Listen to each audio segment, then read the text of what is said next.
go for it.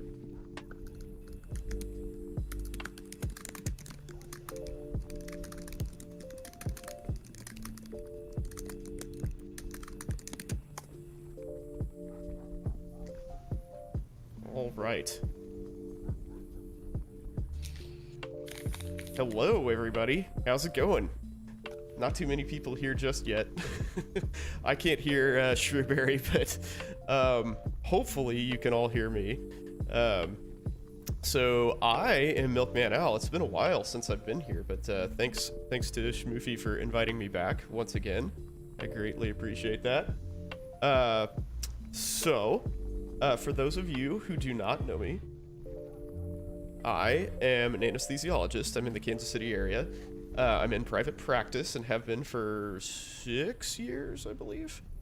I am here tonight to congratulate those of you who have gotten into med school, and sort of talk about the things that you kind of need to be looking out for, and like, you know, what to do and what to be spending your time on and stuff like that.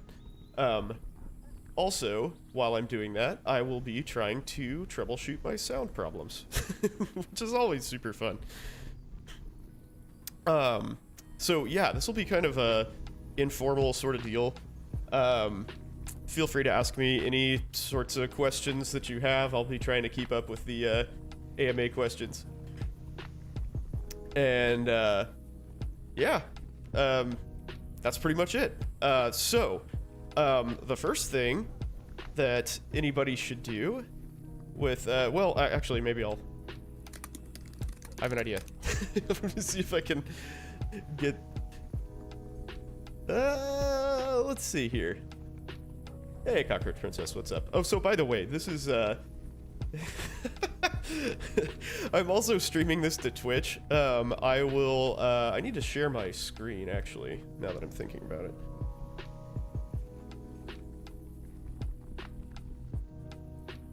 There we go. Okay, so that's my screen. So I'll have a few visuals to like look at throughout this. Uh-oh. Maybe you weren't first. Maybe you weren't first, Cockroach Princess. Uh-oh. But yeah, if there's any visuals that you can't see, just go over to Twitch. It's in my profile. So yeah, and this will, I'll save the VOD for this. It'll be on both YouTube and Twitch. You can't see me. Now you can see me. Hello. Oh, shit. Looks like my kid found my camera. Totally without technical glitches. That's what I love about these presentations. So nice. Okay, anyway. So, there's a fair few people here, so let's start talking.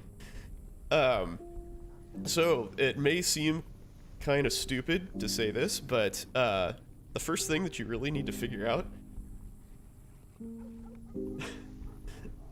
Milestone achieved, never seen that. Anyway, the first thing you need to figure out after you get accepted is, do you actually want to go to med school? That seems really stupid, right? Because you've put all of this effort into it, you've gone to interviews, you've applied, you've paid all this money.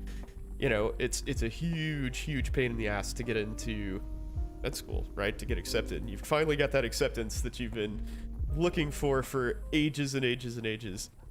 And then to, like, just get rid of it seems kind of ridiculous, right?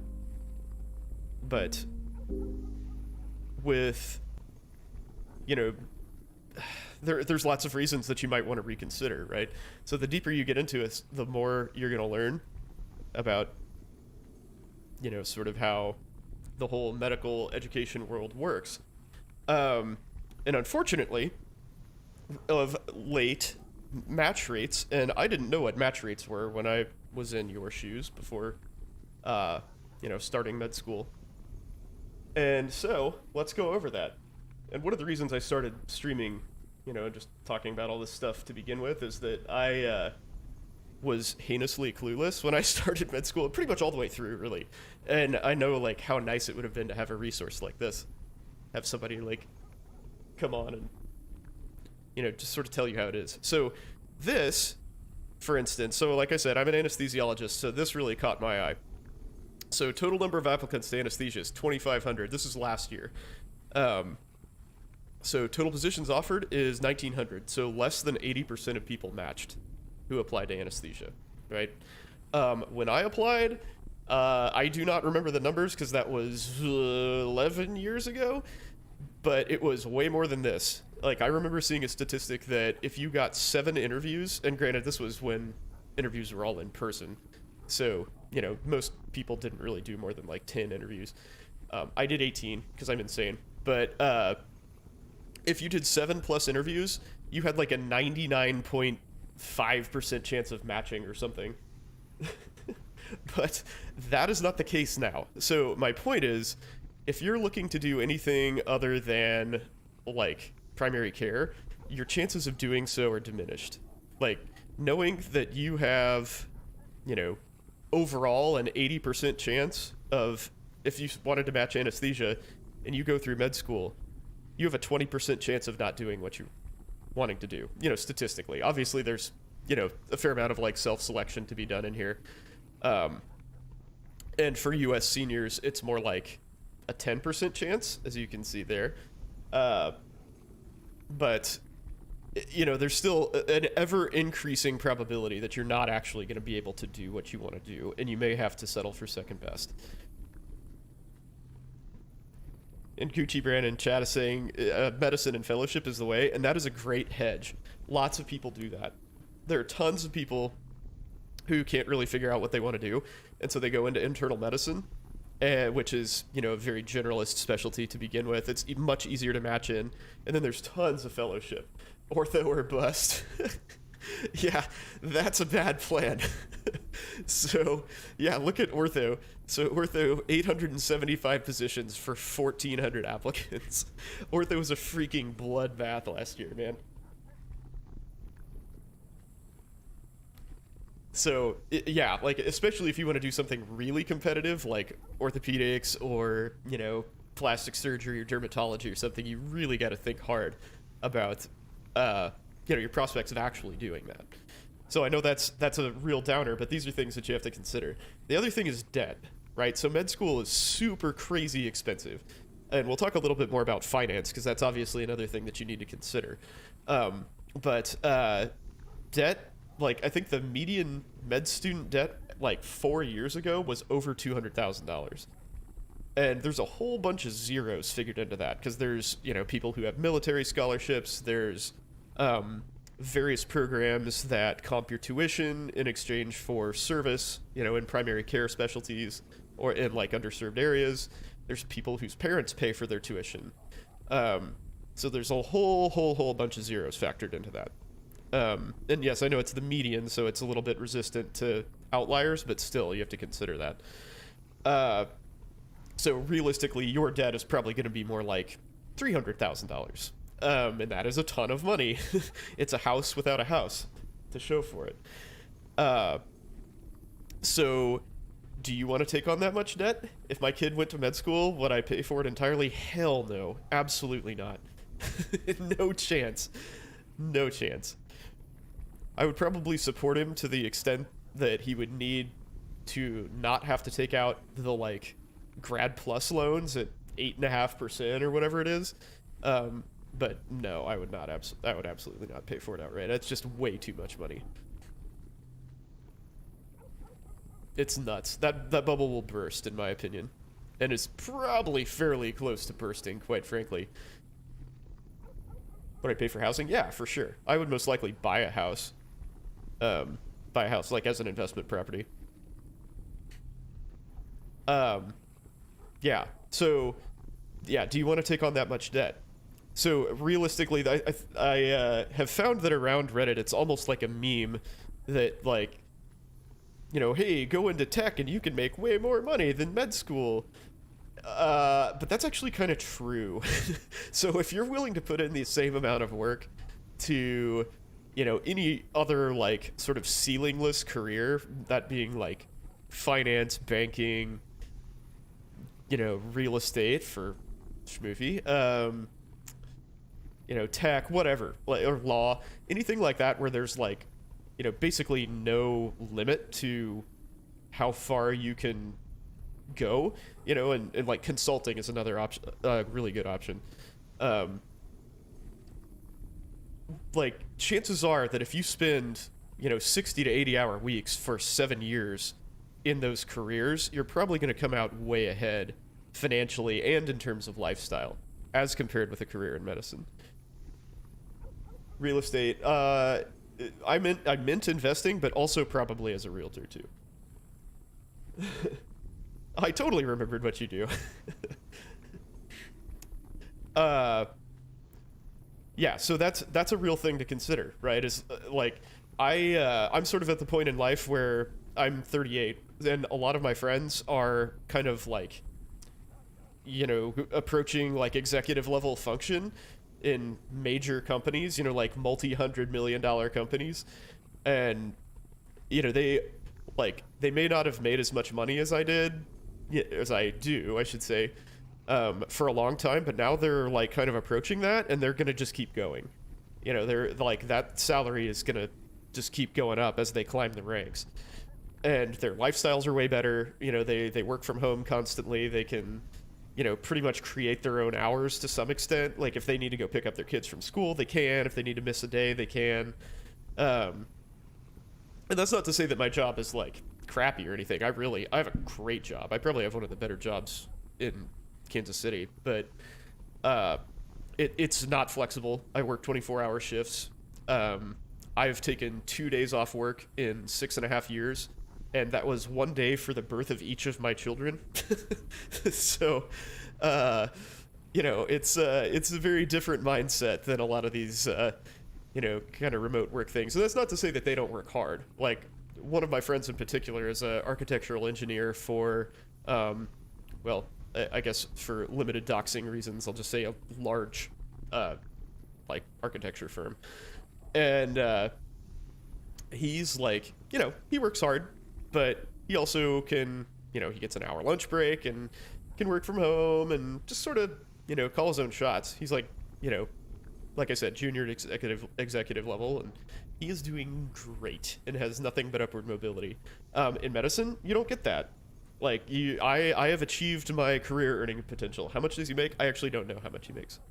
But he just bought a new house, and it is really, really nice. So yeah, and he sends his kid to the same school as mine, and yes, I bet you he makes in the 300 to 400 grand range. But that's purely a guess, totally a guess. And also, if you don't go the medicine route, you don't have the debt to contend with. You know, you will probably still have some student debt, but you're not going to be 300 grand in the hole.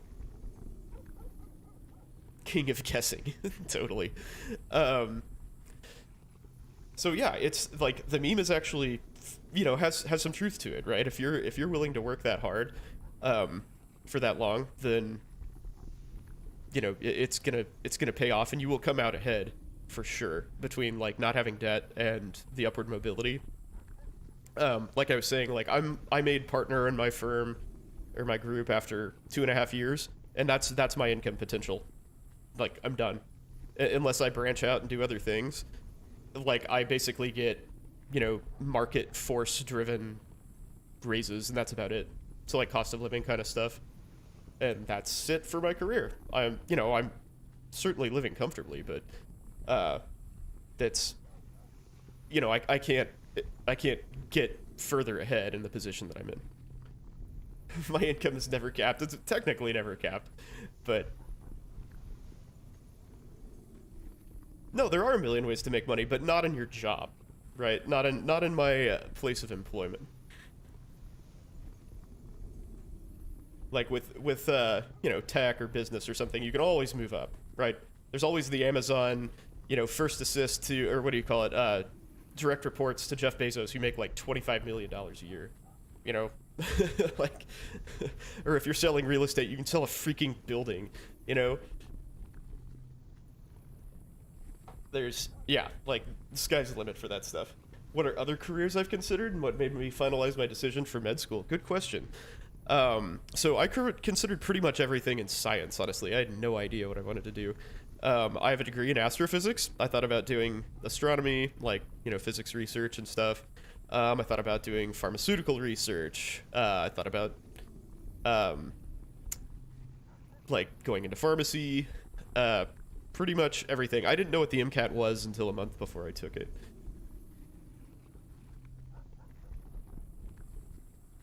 Most people won't be that and be a cock in the wheel making 100K just like you are in medicine, but making 400K. Yeah, maybe. I don't know. I'm not sure I buy that. The type of person who gets to and through medical education is probably the type who would grind to a position of power. I at least believe that. I did not get a 40 on the MCAT. I got a 35. um, but yeah, I sort of haphazardly chose medicine, to be perfectly honest with you.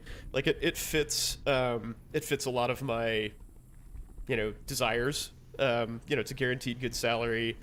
There are ways to manipulate your schedule to where it's favorable. I just kind of like learning stuff. I like science. So obviously there's a lot of that in medicine.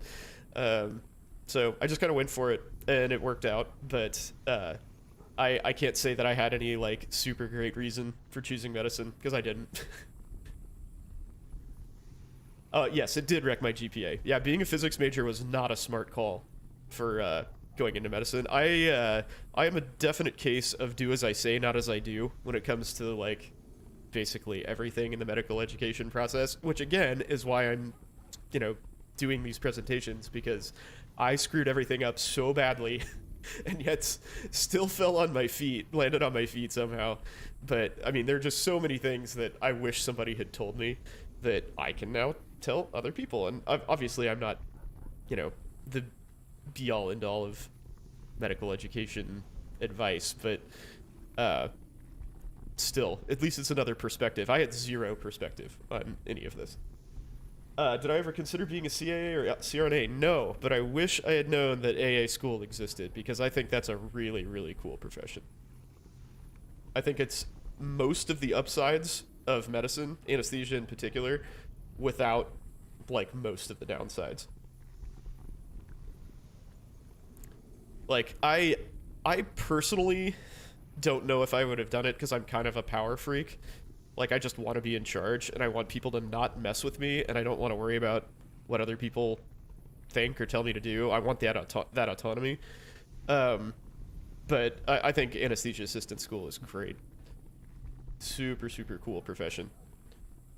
And if I had been on my game, like I came into college with a whole bunch of credits, and so I could have been through AA school. I could have graduated when I was like 24. And that would have been super sick to be making. I think at the time I probably would have made like 140 or something. And now AAs make like 210,000 in this area. So that would have been pretty cool. What was my undergrad GPA? 3.1, I believe, was my undergrad. Yeah, I was sort of scraping the bottom of the barrel there on the GPA front. God, and I always forget what a 35 translates to. It was good. No, it was like 95th percentile. I think it was like a 519 or something. Something like that. Oh no, that's not what I want. Dang it. Old MCAT to new MCAT. There we go. Let's see. 35 is 518. Yeah, okay. So that's what I got. Meanwhile, you're at the Ice Age. Great.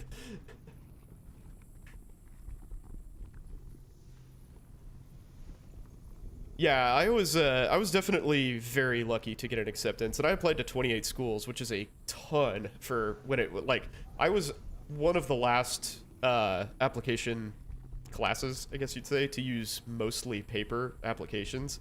Like email and stuff was still a thing for like correspondence, but nobody really had online apps.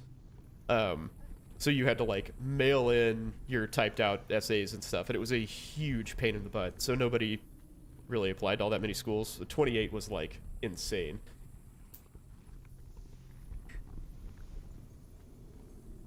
Let's see. What would I do if a school requires you to pay half of tuition in April? That's a lot. Can you even get a loan dispersed that early?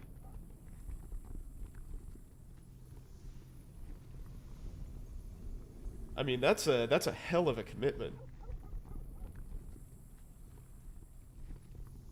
So I don't know, man. I don't know if I would bite on that. Do I do crossword puzzles during surgery and go on tons of breaks? No. So, interestingly enough, I we just got our production numbers, like the our yearly production for last year, as compared with the ASA, or American Society of Anesthesiologists. You know, like their metrics.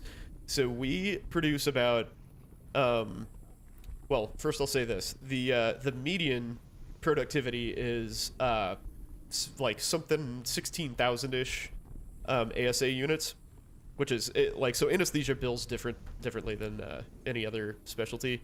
We don't build with RVUs, and I can't imagine that any of you guys have any idea what I'm talking about because I barely understand it myself. But yeah, everybody bills with RVUs, which is I don't even know what it stands for. Something something units.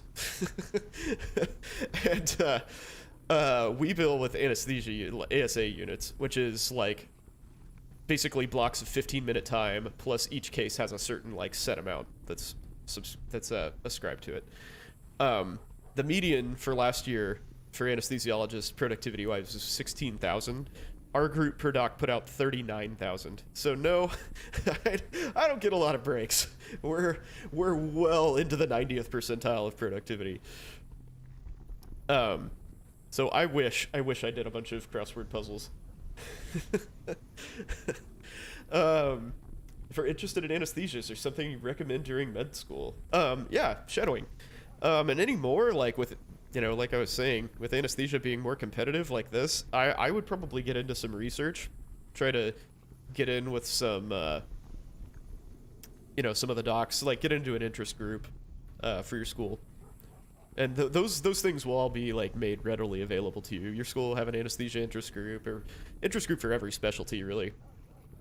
And if not, you can just cold call people, and they'll be more than happy to, direct you to somebody who's doing a project. So that actually kind of segues into another thing that I wanted to talk about is I think it's foolish to try to pick a specialty now. I think it's foolish to try to pick a specialty before you do clinical rotations, quite frankly. Because I would say most people change their mind pretty hardcore, and sometimes many times.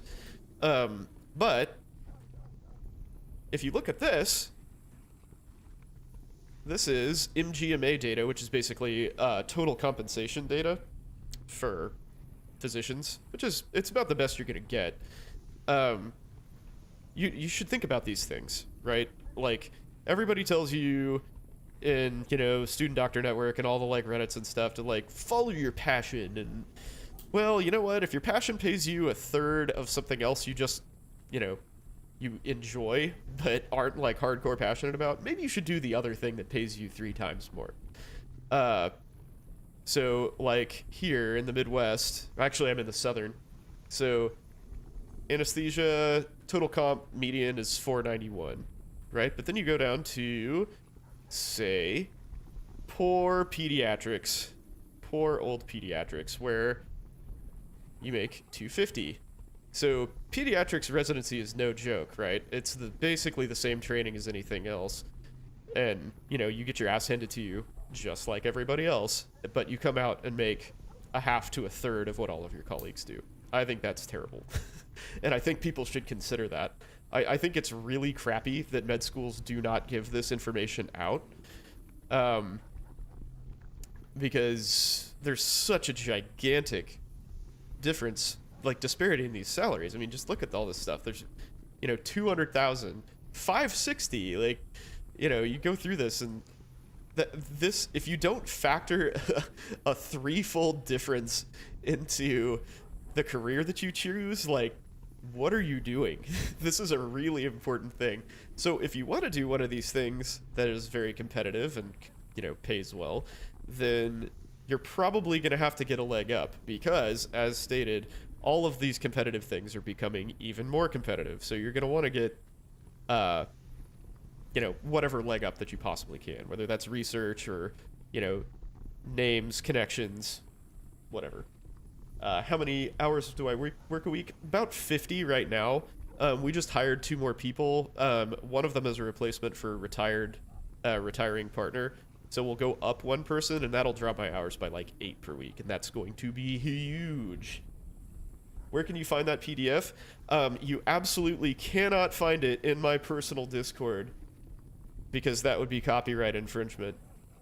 You definitely cannot find it under the tab med school or medical education resources. And that Discord is not linked in my profile. Wink.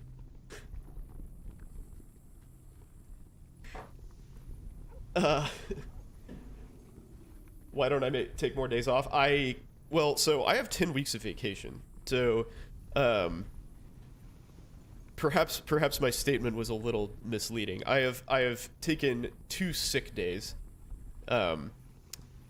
We don't actually have like paid time off to speak of. It's just scheduled vacation. So, yeah, 10 scheduled vacation weeks. But yeah, you can't, like, we run so lean. We're a small independent private group. There are not many like that left. So we run super lean, and being a man down is not untenable, but it makes for a really crappy day. Because everybody's running, for the most part. Have I done research in anesthesia? Hell no. I am not a research fan at all. I have zero interest in doing any research, but I think these numbers sort of indicate that it's probably a good idea. Yeah, I think if you want to match into anesthesia, you should probably at least, like, be involved with the department and do a project with them, just to hedge your bets. Hey, Matt, what's up, dude? Become a pediatrician and make less than a pediatric anesthetist with 4 times the school and low debt. Exactly. Why would you do that? What do I think about cardiothoracic surgeons?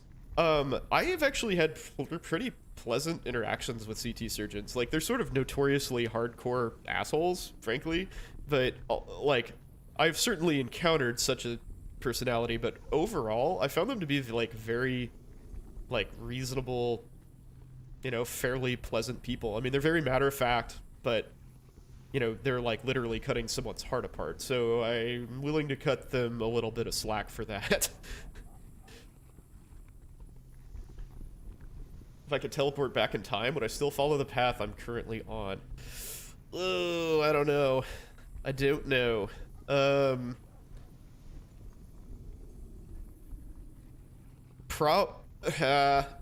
60-40 no.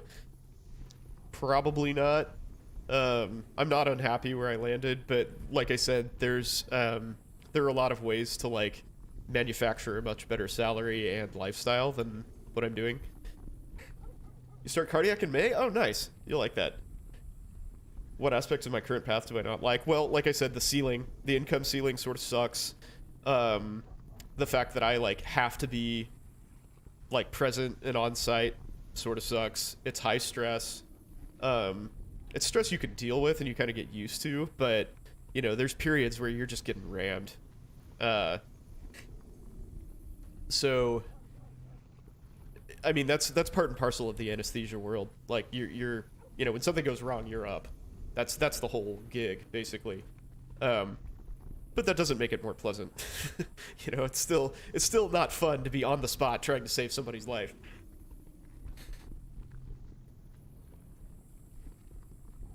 But yeah, I like CT surgeons. I think CT surgery is a really cool field.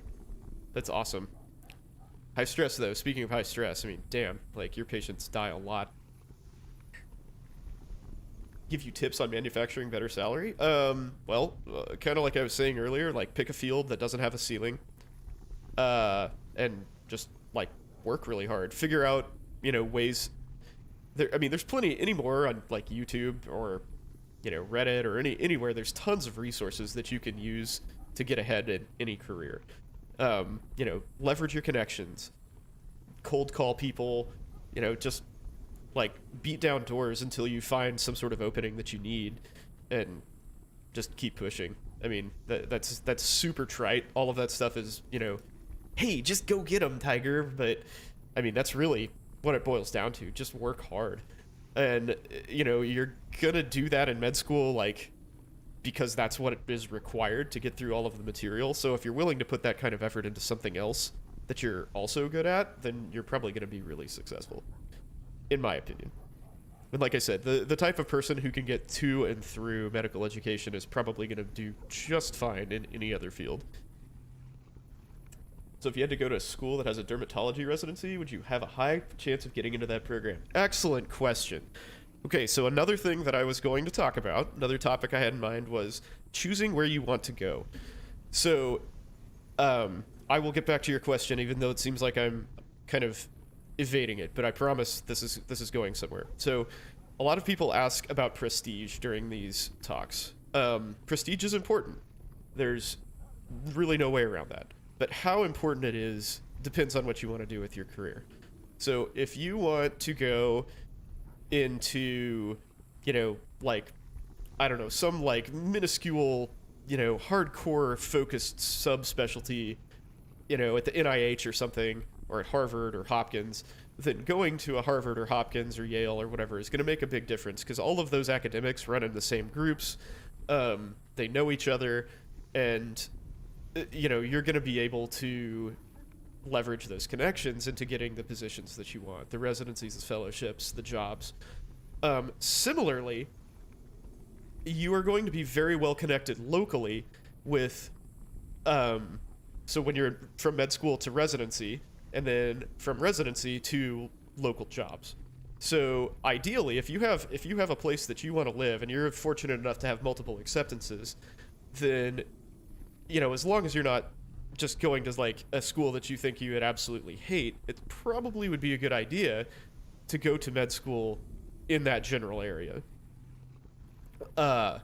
So it is then easier to get a residency in that area, and consequently easier to get a job in that area. Like for instance, I got my job, like the group that I am with is, well, I'm trying to put this very politically. They weren't hiring. they had no business hiring another doctor when I was hired. And, basically a couple of the people who worked there, who actually don't work there anymore, knew a few of the people who worked at my training program, and called them up and were like, hey, what do you know about this guy? And they recommended me, so I got the job. Like, it had nothing to do with my credentials or, any of that. They just got a good word of mouth, and I was in. Even though they didn't need another doctor, like, I sent them my app, and they were like, yeah, okay, they say you're a good guy, so let's go. What constitutes a prestigious med school? I mean, it's sort of a nebulous concept, right? I mean, if you know the name, it's kind of like pornography. Can't define it, but you know it when you see it. So, anywhere that's got like public name recognition. So we talk all the time about how there's programs that are super good at stuff that nobody knows. And again, I use the example Arkansas. I went to med school at Arkansas, and when I was there, that was a top 3 neurosurgery program. So nobody would ever think that, right? Because it's freaking Arkansas. But with, maybe Harvard has one of the worst pediatrics residencies. I don't know. Like, maybe their residencies are terrible, but it's still Harvard. So if you go to Harvard, like, you're going to have the Harvard name, and everybody's like, oh, he went to Harvard. He must be really special. And so all the people who went to Harvard are going to, think you're awesome and give you jobs and all of that sort of stuff. So what I'm getting at here is that you want to form connections where you want connections, right? So it's much, much more likely that you are going to be able to establish roots where you want professionally if you train there as well. Let's see. If you make connections and networks during, let's see. Yeah. What tips do I have to study massive amount of information in med school? Great question. And what methods did I use? So I don't think Anki existed. Actually, I don't think any of those things existed when I was going through. I think, like, honestly, I have looked through those, and oh, let's see. I have not seen Brain Dump. I've seen Memory Palace though, but I think USMLE World is the best. Like, honestly, what I would do is I would wait until, I don't know, August-ish, and buy a year subscription to UWorld. It's like $600, and just use that to study. Like, active studying, active learning is, in my opinion, by far the best way to learn all of this information, because there's just too much stuff to try to ram it into your brain unless you are like truly exceptional at doing that.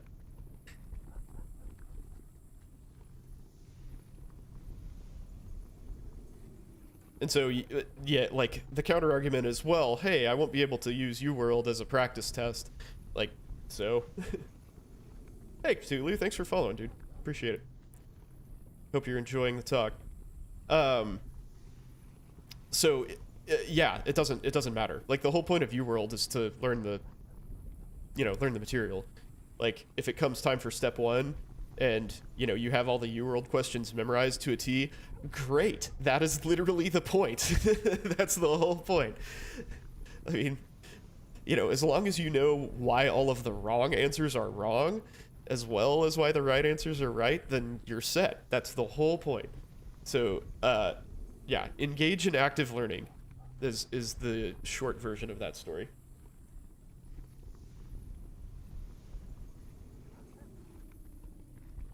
Yeah, that's a good question. Um, but yeah, as for studying right now, hopefully it's you know, well known enough that you should absolutely not study, like, pre-study for med school, because that's a giant waste of your time. Um, yeah, don't do that. Please don't do that. There were a lot of people in my class who thought that was a good idea, and it is just not worth it. Even if you know, like, your schedule and how it's, how the subjects are going to be laid out, just don't do it. You'll have to hit the ground running. And, be ready to, like, get slapped in the face with a ton of work and, a change of pace, basically. But it's just not worth it to try to, pack that stuff in your head beforehand. If you pre-study, you're a loser. Thanks, Gucci. Thanks for your contribution. What impact does research have on one's chances for med school? I mean, I can't tell you quantitatively, but it's gonna help. And it's not gonna hurt you, for sure. As long as you can, like, the worst it can be is neutral. I mean, if you show up to your interview and you don't really have anything constructive to say about your research, then, that's kind of a bad look. But if you can talk about it thoughtfully, even if you personally, like, got nothing out of it, you just, like, washed beakers and stuff for 2 months and, got your name as, like, 50th author, then, but you can talk about the project, then great. Whatever. You're applying anesthesia next year? Want to give you a rec letter? Hell yeah. Let's do it, man. Go for it. Good luck. Yeah, oh, that's a good point. So Gucci Brand makes a good point. If you are published, it's going to make a good positive difference. If you have something to, like, like, tangibly show for your efforts, that's going to make a difference in your med school application. If you're just like, hey, I worked at this research lab, then maybe it's interview fodder at best. But it's not really going to help you too much. Yeah, thank you for that distinction, by the way. It's good info. How did I find the social scene at med school? I thought it was great. I was very close with all of my friends. I actually, so my group has 7 people, soon to be 8. 2 of them were in my med school class. I basically recruited them here. So we were super tight. I think our class was like 180. So it's a big class. But there are not very many people that I didn't know well by the end of med school. Wrote the MCAT, went research PhD school. Yeah. Don't forget about the MD PhD programs, Cthulhu says, which is good idea. Like, if you're really interested in research, that's kind of like, The big dick measuring way to do research is MD PhD.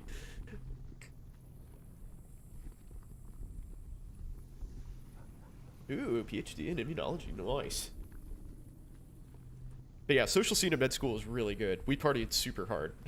There's a lot of stress to relieve, and we went nuts. How far in advance when I accept?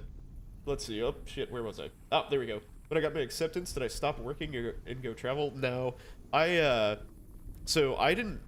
I got one wait list out of 28 applications, and I didn't get in until May. So I did 9 semesters of college, so I was working as a pharmacy tech, living at home, and I pretty much just dicked around for 3 months until vet school started. I just kept working for mad money and, kind of got myself ready. Yeah, nothing constructive. Let's see, how far in advance should you start studying for the MCAT? I'm not sure, honestly, what the consensus is for that, but I understand that there is now UWorld for the MCAT, which is amazing, and I would totally use that if I were you. But I think 2 months is plenty, with some sort of good active learning source. Yeah, I think that should be more than enough. Like, you don't want to spread it out too much because you just overload yourself. There's a certain point where you just can't study anymore, and you'll reach that with step 1.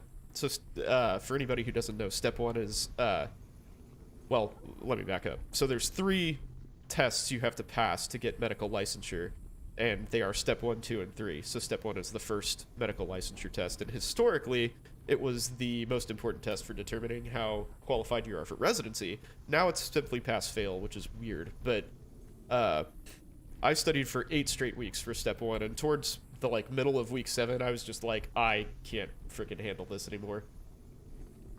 So yeah, I wouldn't do more than 2 months, especially if you have time off or dedicated study time. I think 1 month of dedicated study time should be fine. Good crawfishing, Casey? I have no idea. How to get a research paper published? I mean, unfortunately, the research world is very heavily political. And not having done any research, I am probably the wrong person to ask on how to navigate that situation, especially as an undergrad. But, I mean, early and avid involvement is, always going to be your best bet. Especially, even if you're, upfront with your PI and just hey, can I just get my name on this paper? I did a lot of work. This is my goal. I would like to get published. So I have this to show for my med school application. There's nothing wrong with that, as long as you're doing your work and, you're forthright about what you're gonna do. I mean, why would they care?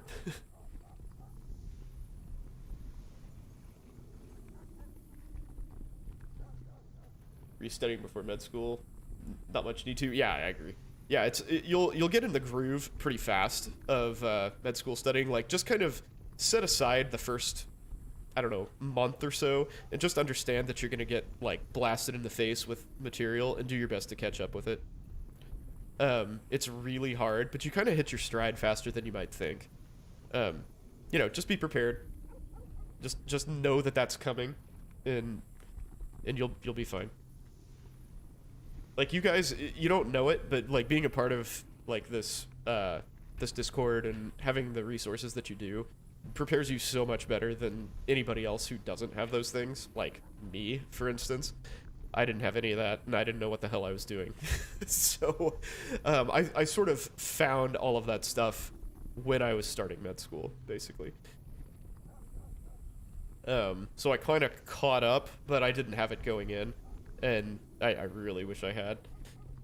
But yeah, you guys are set up for success, which is great. Oh shit, man, I'm way behind. Sorry. Did I have you using my pharmacy tech background towards my med school application? Yeah, for sure. Yeah, that was kind of motivating for going to med school, honestly.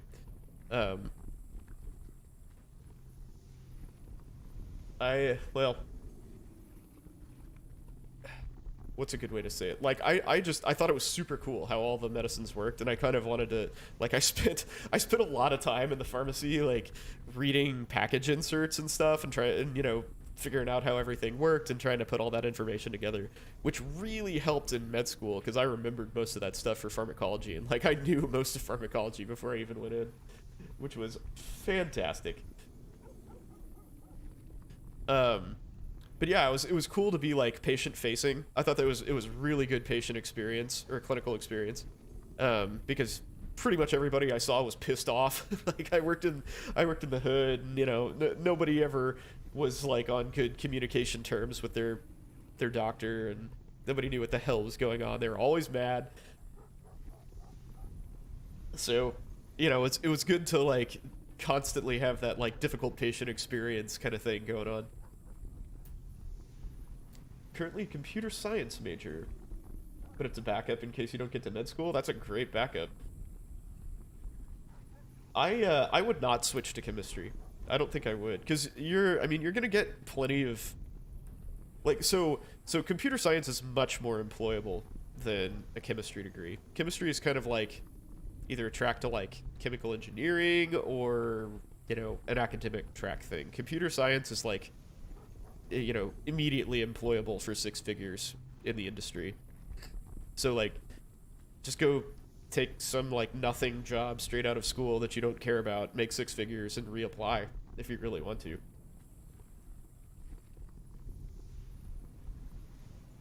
Prehensile Wang, that's a fantastic name. Wasted 2 years in med before you realized most people aren't worth saving. Yeah, I mean it is definitely pretty it's sometimes tough taking care of the quote frequent flyers who are just people who have smoked or drank or eaten themselves into oblivion.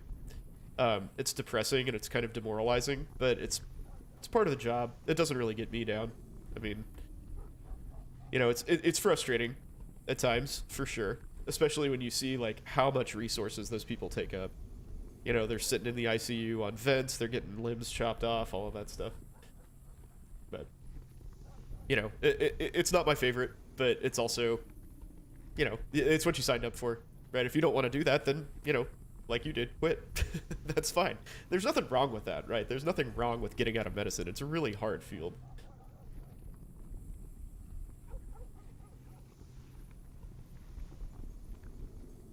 Why did I wanted to go into medicine? Well, we kind of addressed that earlier indirectly, I guess, but it's a nice combo of like guaranteed good salary. It's a like powerful, respected position. You get to learn all sorts of stuff. Like I'm very interested in like how things work, hence why I have a physics degree, among others. Like I just kind of want to like know everything, and anesthesia fits that really well. I want to do stuff, and and then there's the trite, like I want to help people, like I want to make a difference in people's lives, which I do. I do that all the time.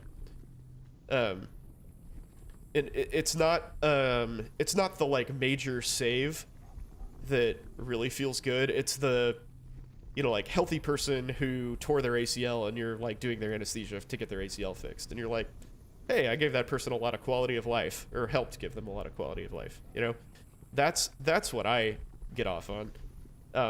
The like saving a super sick person, like the heroics and stuff, that's so rare. Like most of the people who require saving in the OR are moribund anyway, quite frankly, and they're it's a stall. But the good stuff is the healthy people who like get their life back, and that's very motivating. If you've been to multiple universities, how will your GPA be determined? I think it's just all thrown into a pot and averaged out by hours, unless things have changed.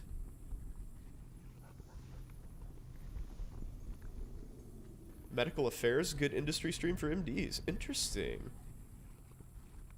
Yeah, I have recently come upon the like non-physician, or well, what do you say, non-clinical physician jobs, like consulting and medical science liaison, like all of that sort of stuff. That's pretty cool. Like I might branch out into some of that, honestly. I've been looking into doing that, but then I had a kid and I have zero time to do any of that.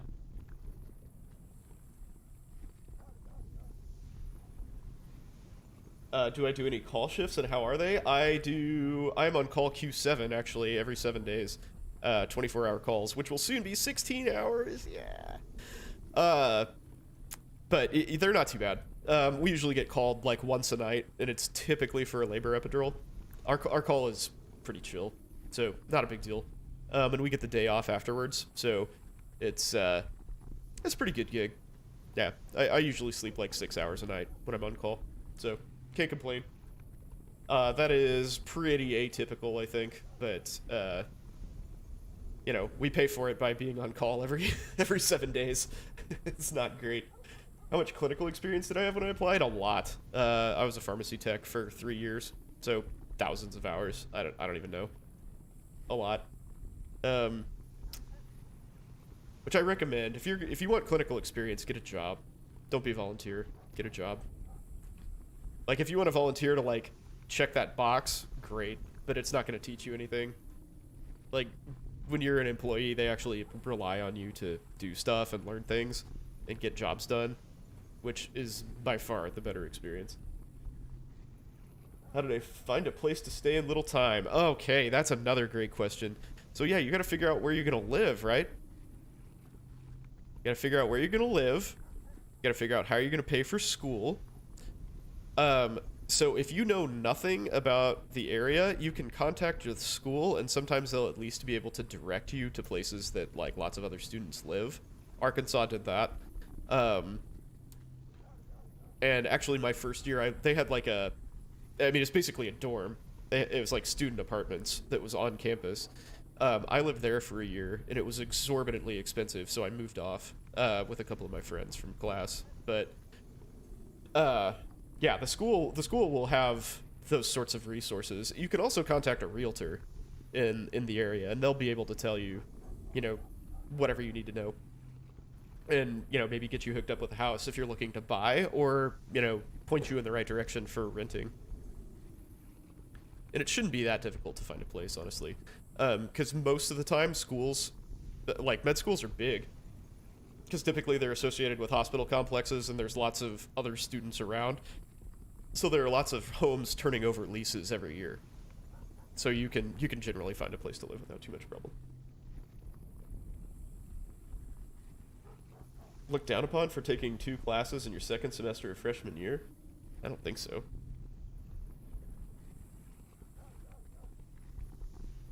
Did I participate in any extracurriculars my first year? Of med school? Probably not. I don't think I did any extracurriculars at all. I did some sports. I played like, you know, intramural sports and stuff, but nothing like associated with the school. I'm a pretty bare bones dude. I kind of had a good idea what I wanted to do. Anesthesia was always top of my list, though that like 2 through 5 changed a lot. Did I play football? No, I didn't. I wanted to play football in high school, but my I had at least 2 concussions, probably more like 4, in my like early teens, and my pediatrician wouldn't sign a release for me to play football. And I'm glad he didn't, in retrospect. If I did, I would be a running back because I'm freaking short and stout. In college, I could leg press 1,200 pounds.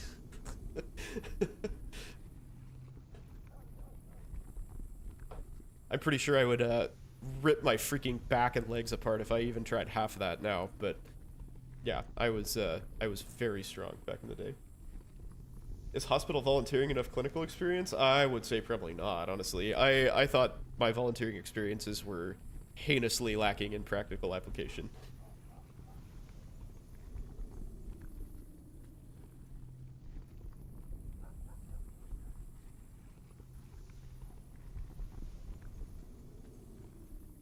Pharmacy tech is a gray area as far as counting as clinical experience. Why? That's a way better clinical experience than, like, practically speaking, that's a way better, much more useful than anything else that I did, for sure. And I actually was kind of up on that. I had multiple volunteering gigs. I worked at what did I do? Worked in an ER as like a kind of a scribe. I was more like a secretary than anything, honestly. But yeah, I mean, that was everything else was just trash compared to being a pharmacy tech. Like, you learn how to navigate insurance, talk to patients, you learn about drugs. You know, it's yeah. Why that would not count as clinical experience is beyond me. And yes, I did become certified. I just applied for the job. I didn't know what the hell I was doing. I just applied because I wanted to do something that was like kind of clinically relevant to sort of figure out what I was going to do. If I wanted to buy a Ferrari, could I? Yes. But that's I no, I'm not going to do that. Was I a parent during med school? No, I was not. So I expressly did not want to be a parent. Well, so I wasn't married in med school. I got married my first year of residency. Yeah. Um, so I expressly did not want to have kids until residency was done because residency is an utter shit show in just about every capacity imaginable. I know plenty of people who did have kids and they struggled.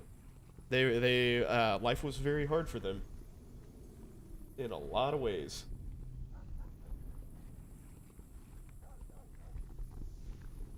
Yeah, so I like if you're gonna have a kid, I would probably do it before residency, because there are ways like med school isn't the sort of all-encompassing knockdown, drag-out slugfest that residency is. Like there are ways around, um, working constantly.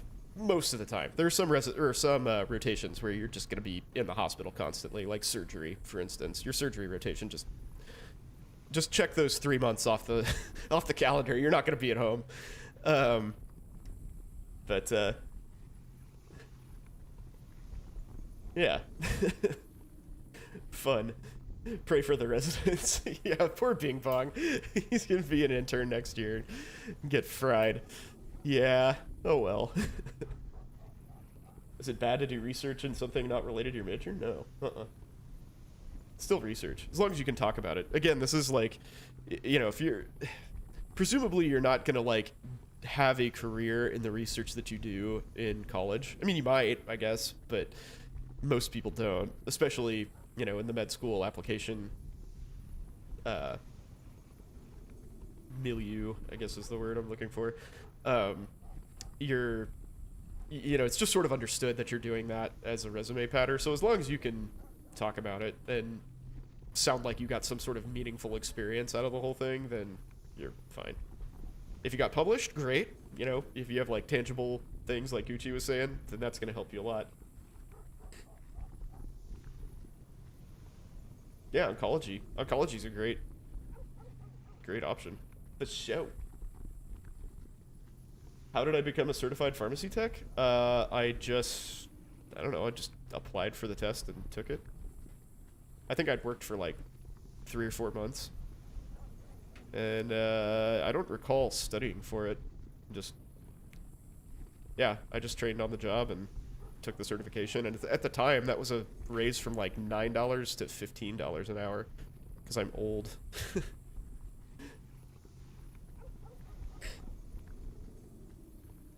Yeah, they paid for my certification. I worked for CVS. They paid for my certification once I took it. Once I passed it. I had to pass it, and then they reimbursed me. What is with you and cars? Can I tell you your feelings about pathology? Pathology is great profession, man. I think pathology is actually very underrated. Oddly enough, we were talking about this, I think during the last stream. Like, you're sort of locked away in a closet as a pathologist, but like your job is super important. It's, pretty chill, fairly low intensity, hardly ever any emergencies. Pretty good gig, and we can look up pay here. Let's see, pathology. I have no idea what a pathologist makes, but MGMA does. Pathology, clinical, let's see. Not bad. 365 is the median, looks like. Or, yeah. Yeah, 365 is the median in my region. So, pretty solid.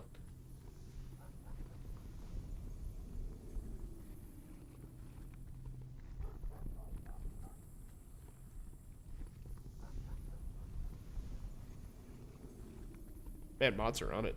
I didn't even see that. Whatever it was. You almost missed another Milkman Q&A? Blasphemy. But at least you made it. Welcome back. I think I actually remember you from the last one. I haven't done this for a while. It's good to be back. While EdChems view things with a holistic approach, there's a lot of uncertainties that can make or break your chances. What can we do as applicants to build confidence that we have curated the best application for ourselves, regardless of varying playing field? You don't, is the answer. You don't ensure that, because all schools look for slightly different things. They all have different criteria. And, you know, there's that nebulous fit term, right? And who's to say that what you think is your dream school is actually your dream school? Because you might get there and you're like, oh, problem-based learning actually sort of sucks. I don't like this at all. And guess what? You're there for 5 years or 4 years. And that happens. That happens for sure.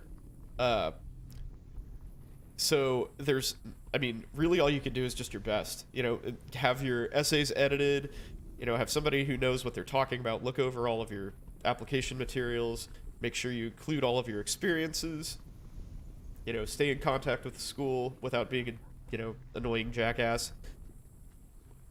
That's the best you can do, man. It's a stiff field, and anything that you can do to make yourself stand out is worthwhile.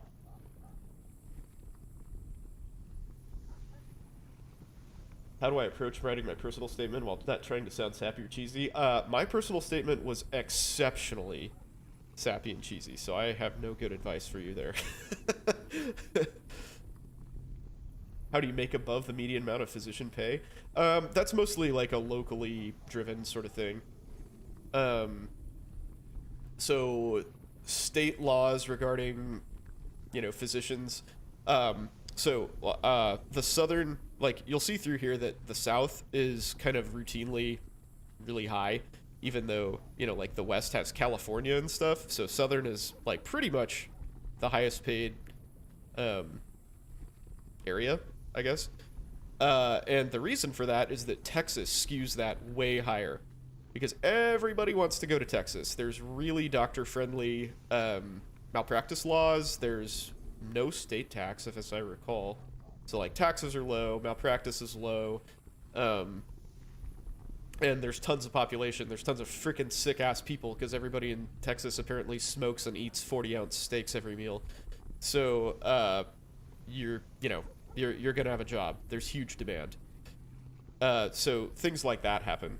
There are also other things, like there's a hospital like 5 blocks from where I live, currently in a death spiral and hemorrhaging people, and they just randomly decided to offer like 10% more money to their doctors. So, like, they're now the highest paying, or, well, highest sticker price paying job in the city. And so everybody else is going to have to compete with that, right? So, like, basically salaries in the city are going to increase by, 5 to 10% within the next couple months because of that. So weird local things like that happen. Rural states also drive that fairly substantially, because they just have to pay a lot of money to get people there. It's very difficult to get an anesthesiologist, say, in the middle of Kansas. And so those jobs are paying like $700,000, even though you can see here, that's like 90th percentile pay for this region.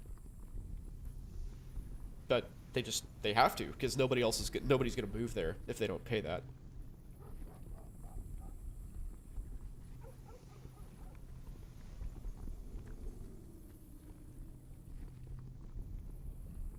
Let's see.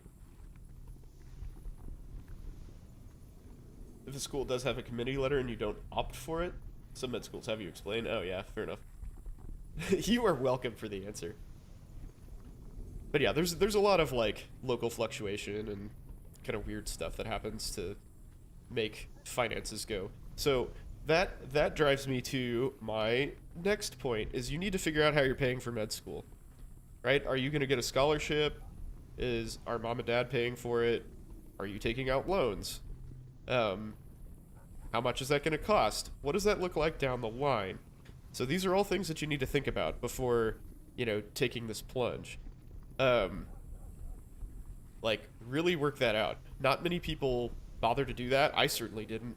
I was just kind of like, yeah, whatever. I'm going to go to med school and I'll take out loans to pay for it. It's going to be fine. Whatever. I'm a doctor. It's cool. I'll make plenty of money. Don't do that. Have a plan. I'll just get a full ride. Yeah, no sweat, right? Yeah, getting a full ride to med school, entire cost of living is, yeah, it's no big deal. Everybody can do that. So get a financial advisor. Is my advice. Like, talk to somebody. They'll do that free. They'll talk to you free of charge because they know that they can potentially make a lot of money off you if they play the long game, because you're going to be guaranteed one of these salaries, right? And that's a lot of money if you work with somebody for 30 years. I don't have a fupa? Okay. Oh, God.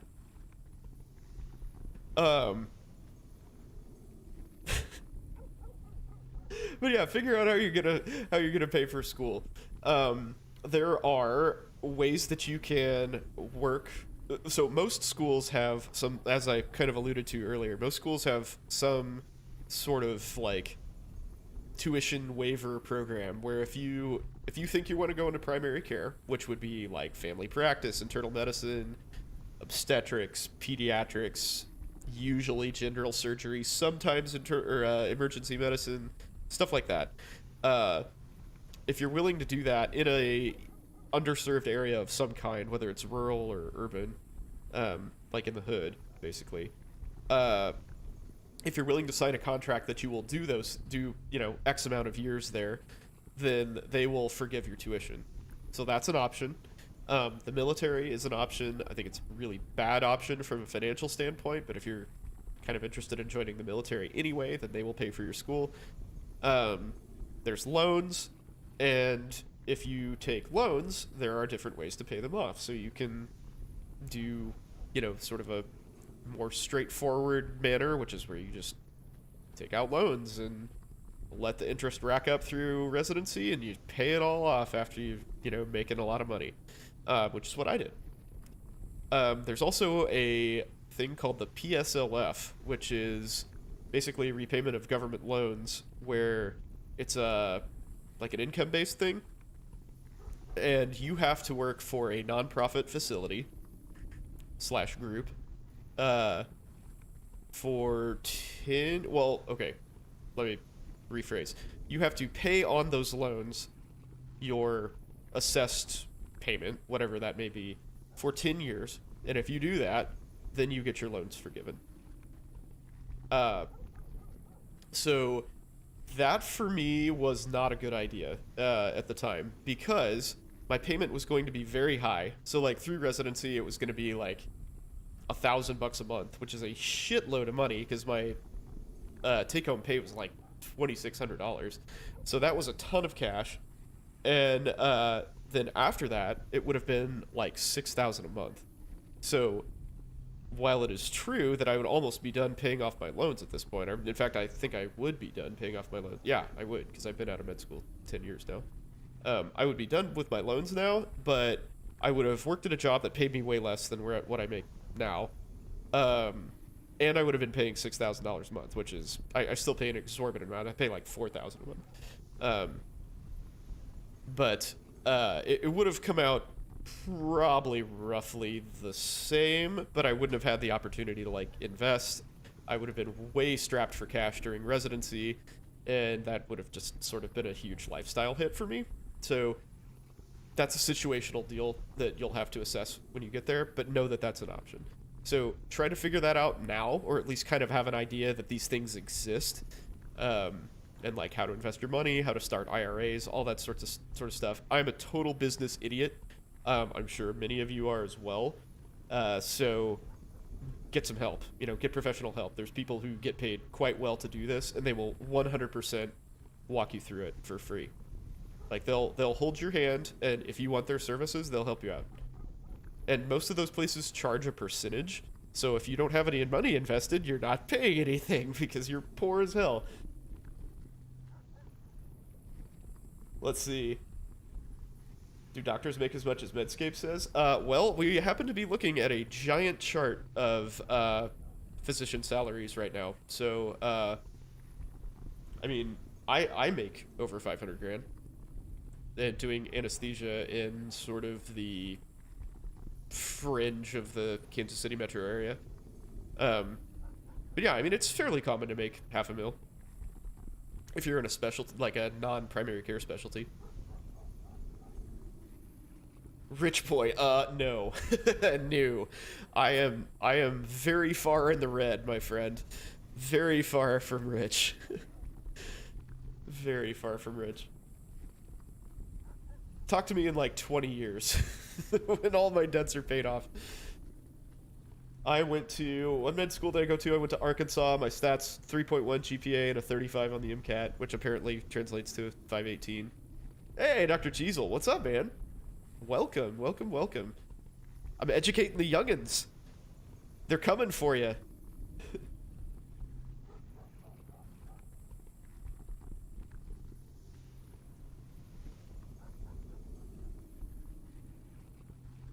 Oh, that's a useful little chart. Nice. That's useful. They can try. I'm sure they will.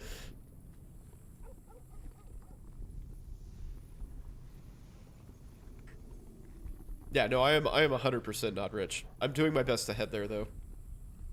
But I'm still, let's see. I think I've been out for 6 years and I'm still about 200 grand in the red. So, yeah. That's fun. That's super fun. And this is what I'm talking about, right? You're taking on a gigantic amount of debt. I took out more than most people. I was like half a mil in debt when I came out of residency, so. You're removing the boomers from power. Do your best, man. Do your best. I'm a millennial. Did you know that? I'm technically a millennial. To earn the loan forgiveness, do you have to be an attending, or can you start earning it in residency? You should start earning it in residency.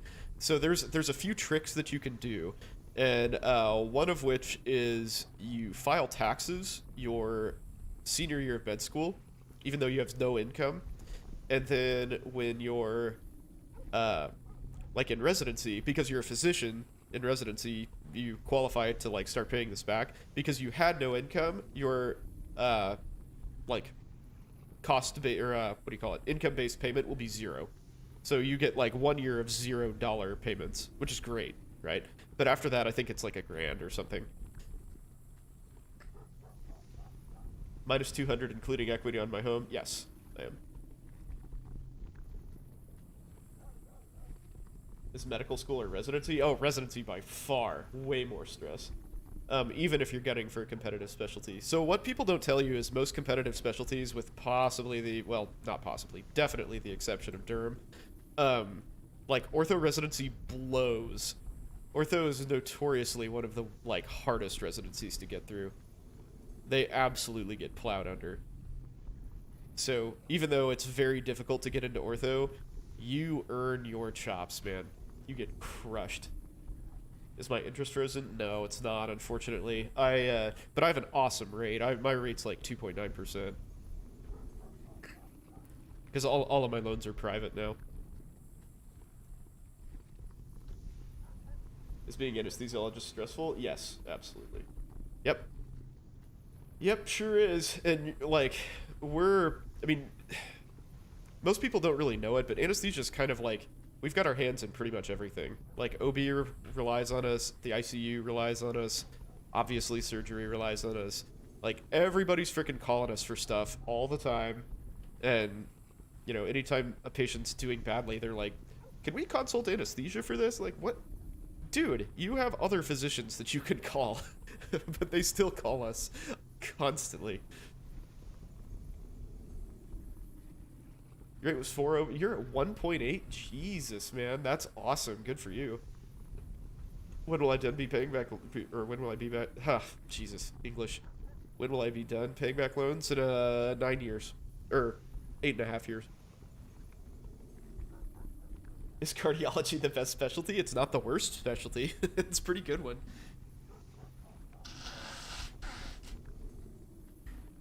I obviously like cardiology because I deal with hearts all day, every day. We have a pizza party when we finish paying off my loans. If I am sober enough to eat pizza at that point, I feel like I've done something extremely wrong that day.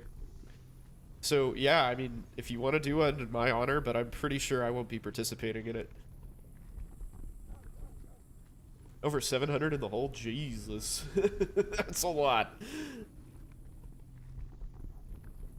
Convince you it's not the best? I'm not going to convince you it's not the best. If you think it's the best, then it's the best, man. Go for it. I think cardiology's cool. I think it's super cool. The hours kind of suck, though. The call for cardiology is not fun. Especially if you're interventional. Because then you get to come in and cath people all day, all night. A mukbang on stream? Well, once again, if I'm sober enough to do a mukbang, probably, maybe like later that week or something. She's a panda in real life? We have a panda in chat? Oh man, that's super cool. Yeah, there she is. Nice. That's a photo from your autobiography, I'm sure, right? Shadow surgeons and anesthesiologist. It is a great atmosphere. Yeah, I like the OR, man. I'm taking, yeah, dude, everybody's going to the strip club. When I get into the black, I'm gonna promptly put myself right back into the red by throwing it all at strippers. Let's do it.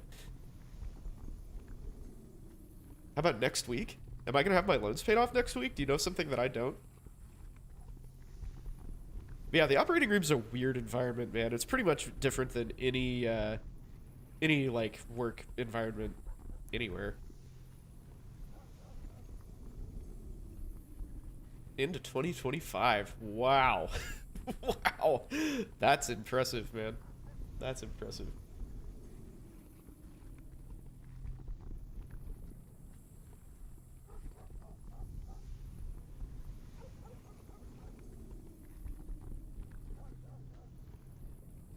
Should PhDs have their doctor title retracted? No. Why? It's a doctorate. A lot of PhDs are probably more work than med school, honestly.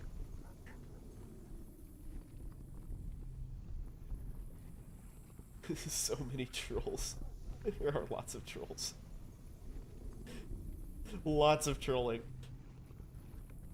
Get to play the music you want to play? Yeah, that hardly ever happens, though. Should chiropractors be called doctor? I think that's a stretch. Gonna say no. How am I doing on time? I'm good. I'm good. Yeah, no worries. I'll probably cut it around 2 hours or so, but... You have a 911 Turbo. Ooh, nice. Yeah, I think we've talked about your cars before, right? That's pretty hot. Is being a doctor the best job in the world? Very far from it, my friend. Very far from it. It's pretty good. Like, I've got a good gig. I can't complain. Can't complain. You know, top percent income, 10 weeks of vacation, 50-ish hours a week, soon to be like low 40s. So, you know, it's hard to go wrong there. I'm, you know, you're starting to get ratchet. That's not my problem, man. Actually, maybe it is my problem. Yeah, 10 weeks of vacation is pretty nice. But it's super high stress. I was talking about it earlier, and we got all of our like production data for last year, and we're producing like well over 90th percentile nationally. So we work hard. Like the hours aren't super long, but we're busting our balls while we're there.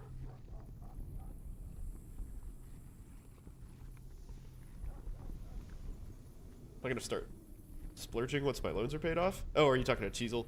I am not. I'm gonna save it. I want to retire, dude. I want to stop working as soon as humanly possible.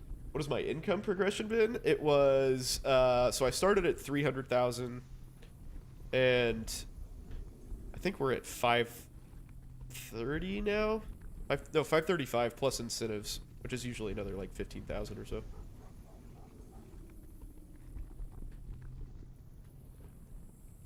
And I got partner in 2 years, or 2.5 years. So it went up pretty quick. You want to build a house? Nice.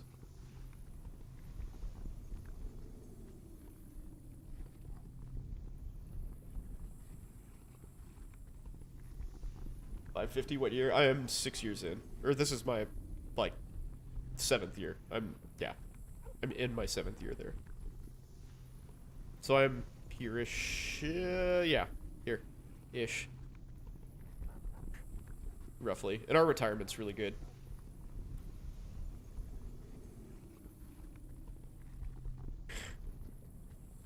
Yeah, so I don't have a problem talking about salary, by the way. I understand I'm getting trolled, but this is something that people need to talk about. Like, this is public information, and again, like, nobody talks about these numbers. You know, if everybody knew that family practice, you know, makes this, like, would that be quite as popular? Probably not, right? If pediatrics, you know, if they came out, I think that this should be issued, this MGMA data, this should be issued to every med student, you know, to start the year always. Like, why is your income potential not common knowledge? I don't understand that.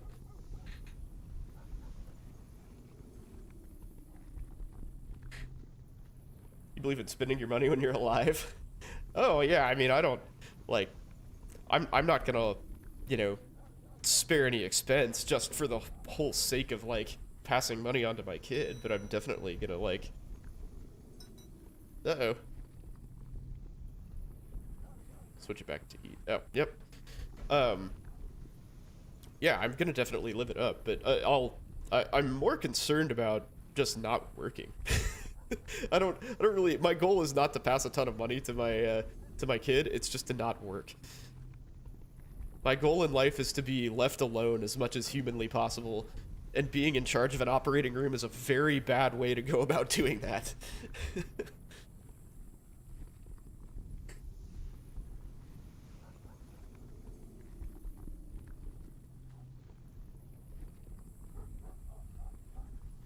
How much money would it take for me to be financially free? Honestly, at this point, probably about 10 mil.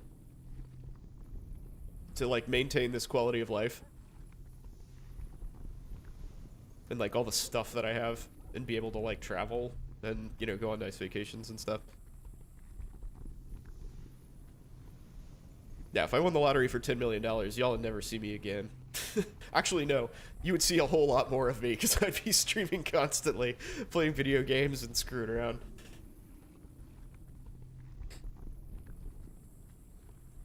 Yeah, dude, paper procedure is the way to go if you're, like, if you're a high producer. That's well done. But yeah, again, I think this information should be, like, shouted from the rooftops. I have zero problem talking about income with people. Because I think it's kind of, like, borderline criminal that this isn't disclosed to everybody before, like, they target their, you know, preferred specialties. Like, why would you not consider your income potential? That's stupid. Nobody else does that. Can I look at Gen Surge match rates? I can. Not good. As it turns out. Not very good. Much better for the MD crowd. About 80% for the MD, or 80, what, 5% for the MDs. But overall, quite poor.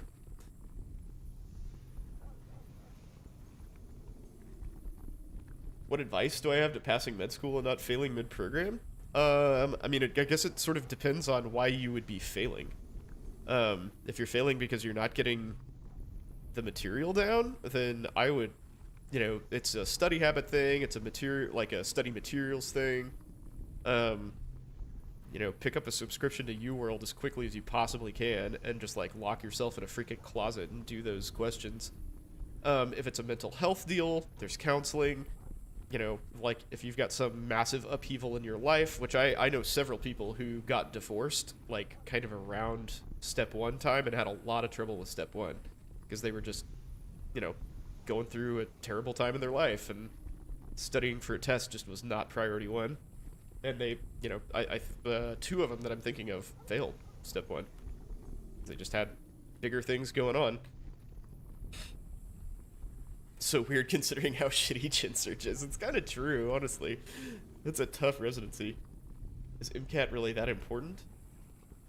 Yeah. It's like the single most important factor in your application. Flashcards and audio recordings. Yeah, I just like I space out when I do that stuff. Like flashcards, sure, but the audio recordings, I just like find myself going back and listening to stuff over and over again to try to get it once. Ortho 70 for MD, yeah, pretty much. There you go. Here, I'm gonna bring this up so everybody can see. Open in browser. There we go. Yeah, so let's see what my acceptance rate was. So I was way out here because I'm super special. Greater than 517. Dude, I'm so far out on that side. You can't even. Actually, I'm so far out on both things. I'm at the bottom with GPA. Let's see. Greater than 517. Which one is it? Was it this one? The 104? Yeah. So, oh, 50%, 47.9%? That's really surprising that the acceptance rate is that high. I would have thought it was much lower than that. Oh, but is that total, though? Oh, no, it's not. Huh. Weird. Well, shoot, maybe I should have applied this year. Whatever year this was. 2020. Yeah, I had no such luck, man.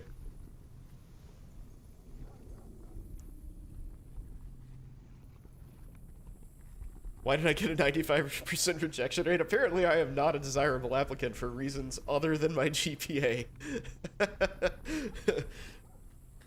I mean, I didn't have any research, so...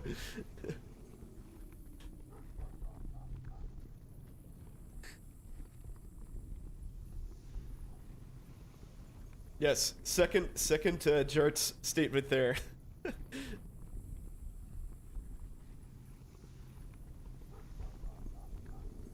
Yeah, let's see. So, what are the things? Oh, yeah, one thing that I really wanted to emphasize is so since assuming you have an acceptance now, this is a really good time to start cultivating good habits, specifically active relaxation habits. So that means like exercise, meditation, yoga, whatever.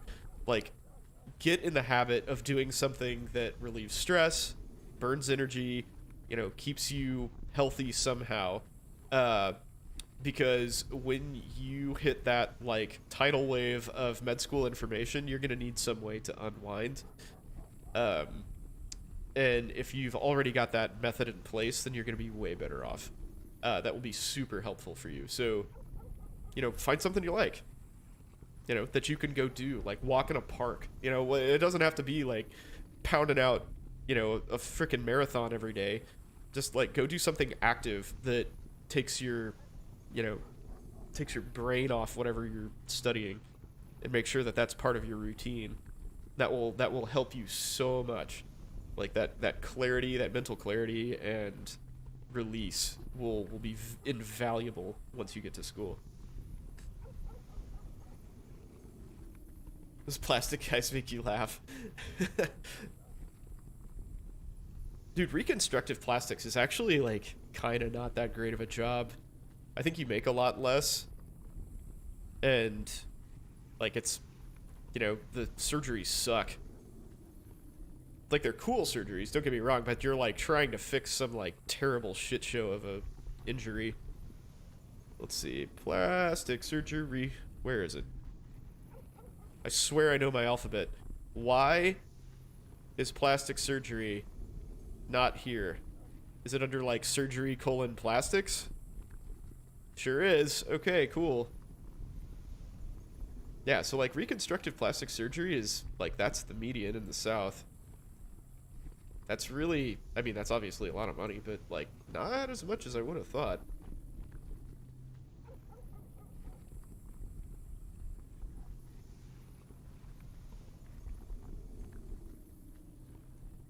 Huh. Yeah, so if you're an academic plastic surgeon, that sort of sucks. Rude.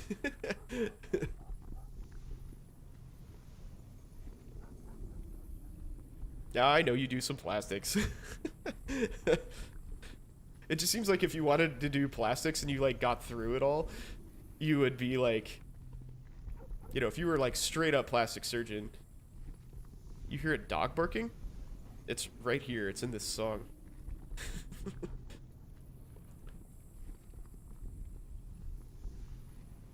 How would you recommend getting research experience? I mean, just contact labs.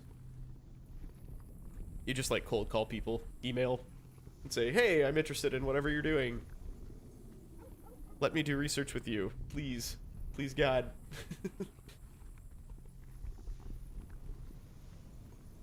You're assisted on a few, not your first choice. Gotcha. You hate... Why do you hate being catcalled? Sure sucks when somebody thinks I'm attractive. Hate that.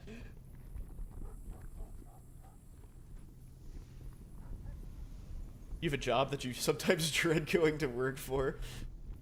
Well, I mean, if you can swing it financially, dude, don't freaking go, man. That's my advice. How do you get shadowing?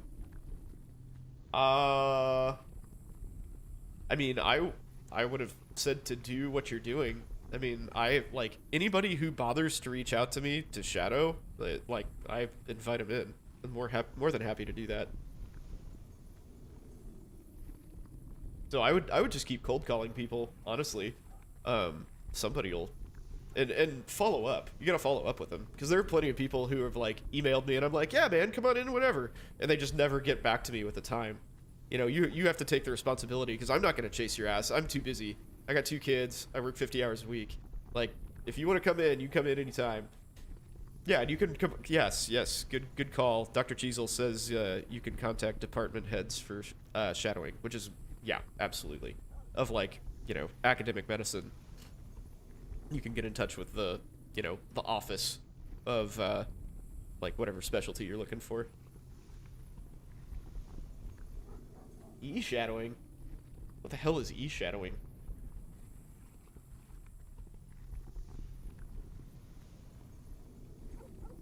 Live conversations with... So you all are e-shadowing right now, I guess. Congratulations, this talk counts as clinical experience. Awesome.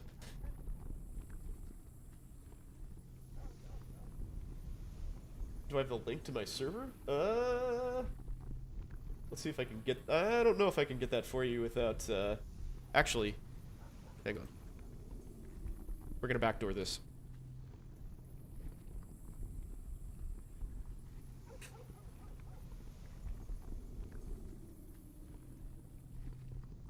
Right. Be prepared for some terribleness. Okay, sweet.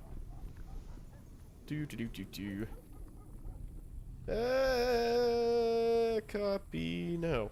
What am I doing? Copy link address. That's what I'm looking for. Here you go. That's my Discord. Go there. Oh, it just got deleted. Be right back. Putting this on my application here. I'm gonna DM you. There you go. Boom.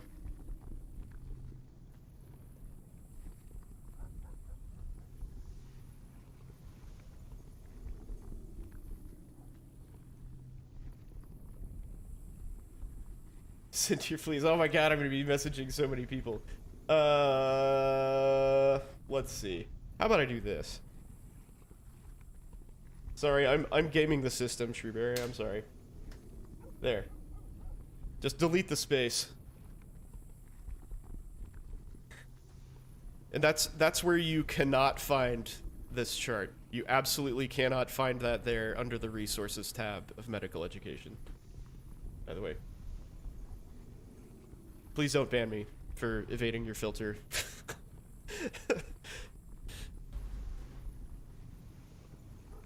Don't stick your hand in the sharps box. So my philosophy with the sharps box is like, you know, you're supposed to like technically draw up all the drug and then squirt it out. Like, dude, if you're willing to reach your hand in a sharps box to get like 50 mics of fentanyl or something, more power to you. I would say that you earned that. Go for it. Fire away. Please don't say squirt, squirt, squirt, squirt, moist. Squirt. So I'm hesitant to share the document because it is copyrighted. And I've gotten a copyright strike from Google for it. So, um, yeah, I don't want to bring down your I don't want to bring down the Reddit, the Discord.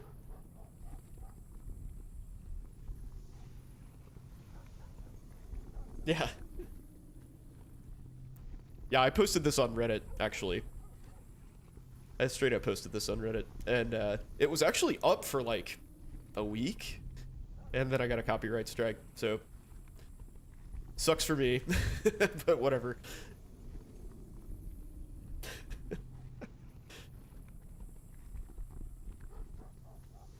Oh, I don't pretend I don't see. I see you. I see you, Gucci. Um, why is this document hard to find? Because it's material that the MGMA wants you to pay for. So like basically nobody has access to this who actually needs it, other than groups. Like nobody in training has access to this. So my experience with job placement in medical education is worse than abysmal. My impression was that my training program actively worked against us trying to find jobs. Um, and I suspect it was because they were hiring 11 anesthesiologists the year that I graduated. And they were just like, yeah, well, it basically just obfuscated all of the information regarding local groups and stuff, and it was terrible. And I think that's criminal. So that's why you guys are looking at these numbers.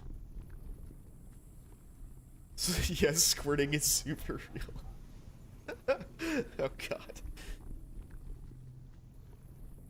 You always think doctors don't want people to shadow them. I mean, we are busy. Like, you just have to, if you're shadowing somebody, you just have to be ready to, like, follow them around and just do whatever.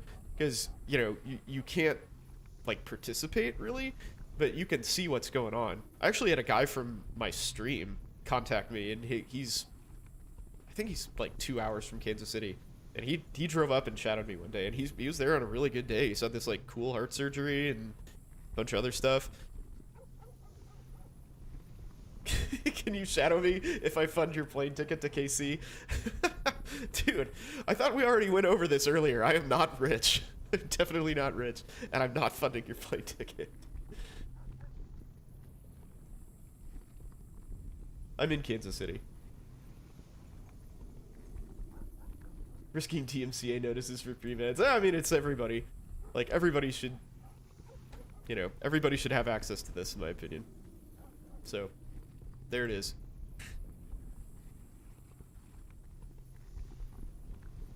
Let me see. I'm gonna try to follow that Discord link. Let's see what it does.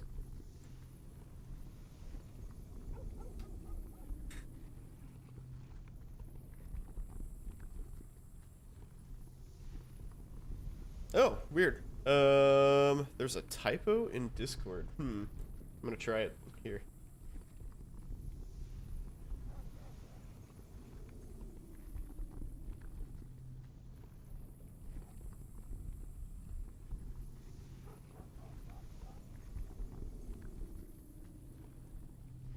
Oh, that worked. Huh. Okay. Well, try it again. Well, there's a ton of other people who joined. So this is my Discord. There's lots of people who've joined. I'm not sure what to make of that, but imagine the doctor you're shadowing to pay for, asking your to pay for the flight ticket. Yeah, it's fun. Give Sis Lansing a go. Oh yeah, absolutely. The Ray Allen tweet that he meant to send as a DM but tweeted out for everyone to see? No, I haven't. That sounds juicy as hell. Here, I'm gonna post that again. That's me. Oh, Schmoofy got it. Nice. Thank you.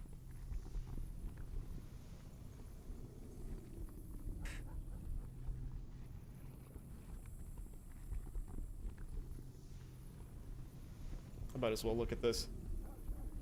Let's see what's going on here. Oh my god.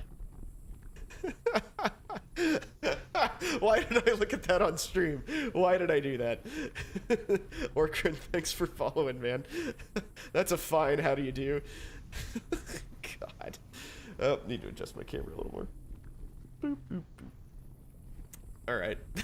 Jesus. Oh, I swear I'm a professional. Aw, thanks, Schmoofy. Appreciate that. I'm trying to fight the good fight.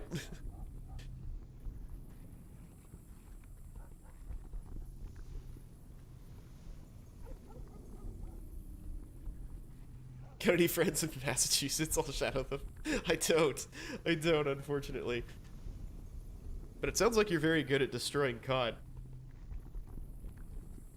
Hey, Aldopa, thanks for coming out, man. I appreciate it. Try hard. Gay doc friends? I do, in fact.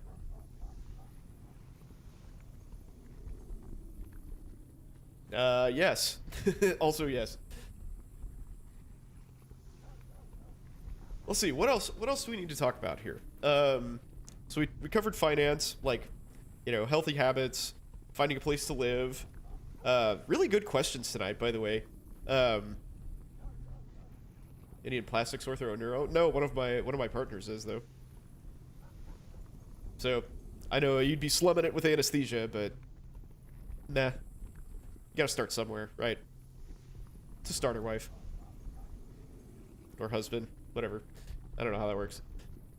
Any advice on obtaining scholarships?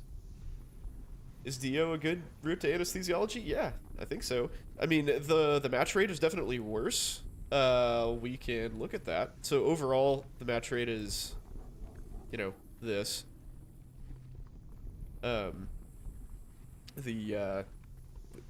I can't speak. The MD seniors was about, you know, just short of 90%. And let's see. Charting outcomes.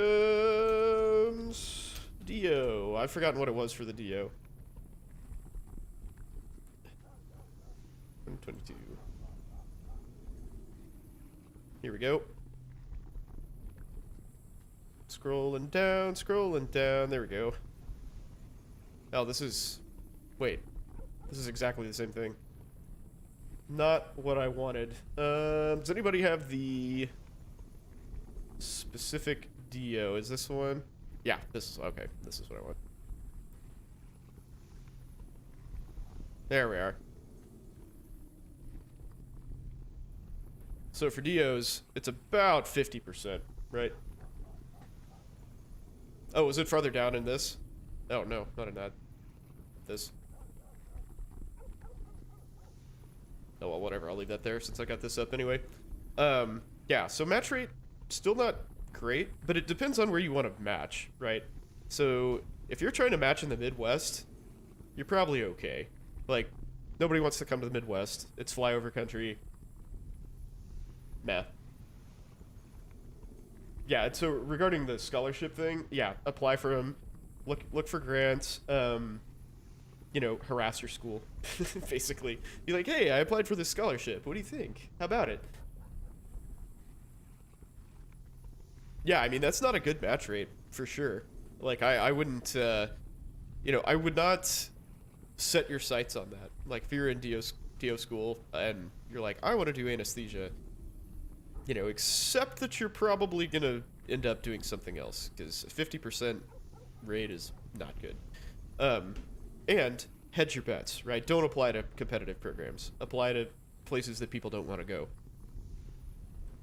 It's like, at the end of the day, you'll still have a job. It's worse than MD trying to match plastics? Yeah. Yep, sure is. Sure is.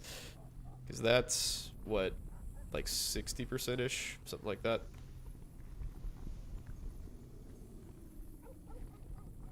Yeah, yikes. What sources I used to prep for the MCAT? I used a Princeton Review freaking phone book thing. I do not recommend that. UWorld didn't exist for the MCAT, but I would 100% use that now. I have lots of faith in UWorld. And that's a much better source. I was really lucky for the MCAT because I'm really good at reading comprehension and I have a physics degree. So pretty much the only things that I had to study were biology and organic chemistry. And that was good to go.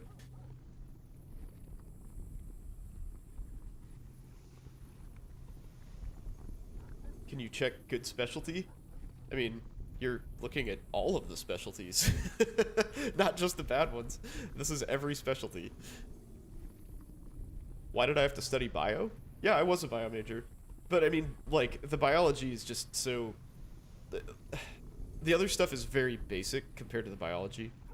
At least I thought.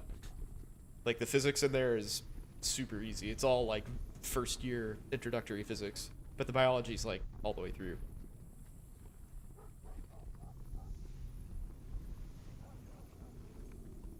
Both Kaplan and UWorld? Yeah, I mean, Kaplan used to be a really good quality source. I assume it still is. Hey, Salty Onion, thanks for following, dude. Welcome. Hope you're enjoying it. Oh, like high acceptance? Yeah, it's gonna be primary care. Sorry, I misinterpreted your question. But yeah, if you look at these... Like, emergency medicine had a rough year last year. Jeez. They didn't even fill, what, 100 spots? 108 spots? Yikes. Whoa. Woof. Lie to you.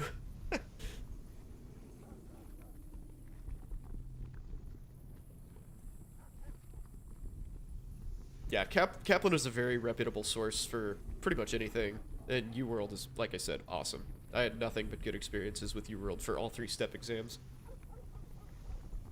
Yeah, you won't have debt. That's true. It's true.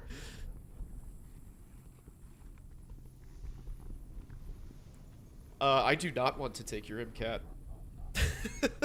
Believe it or not, I don't want to do that. I don't think you want me to do that either, because if I were to take... You'll get me a coffee? Oh, shit. Well, then I'm in. Totally worth it.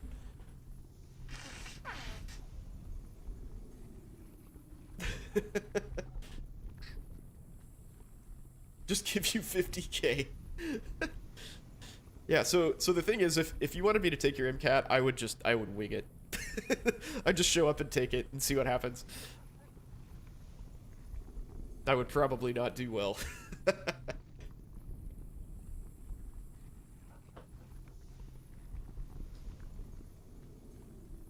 Yeah, so DOs are kind of behind the 8 ball these days, guys. That's sort of the sad reality of more med schools opening up. And as you can see here, they're sort of getting squeezed into all the primary care things. Like anything that's not primary care, they have pretty bad match rates in. Except radiology. I mean, that's still not great. Like 66%. But, man. That's a rough row to hoe. Even gyne, right? Even gyne's like 60%. Jeez. Why is gynecology so hard to get into?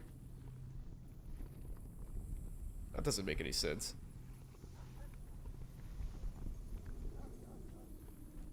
So, yeah, back to my original point. Like, when you get your acceptance to med school, you need to figure out if you actually want to go to med school, because these numbers aren't great.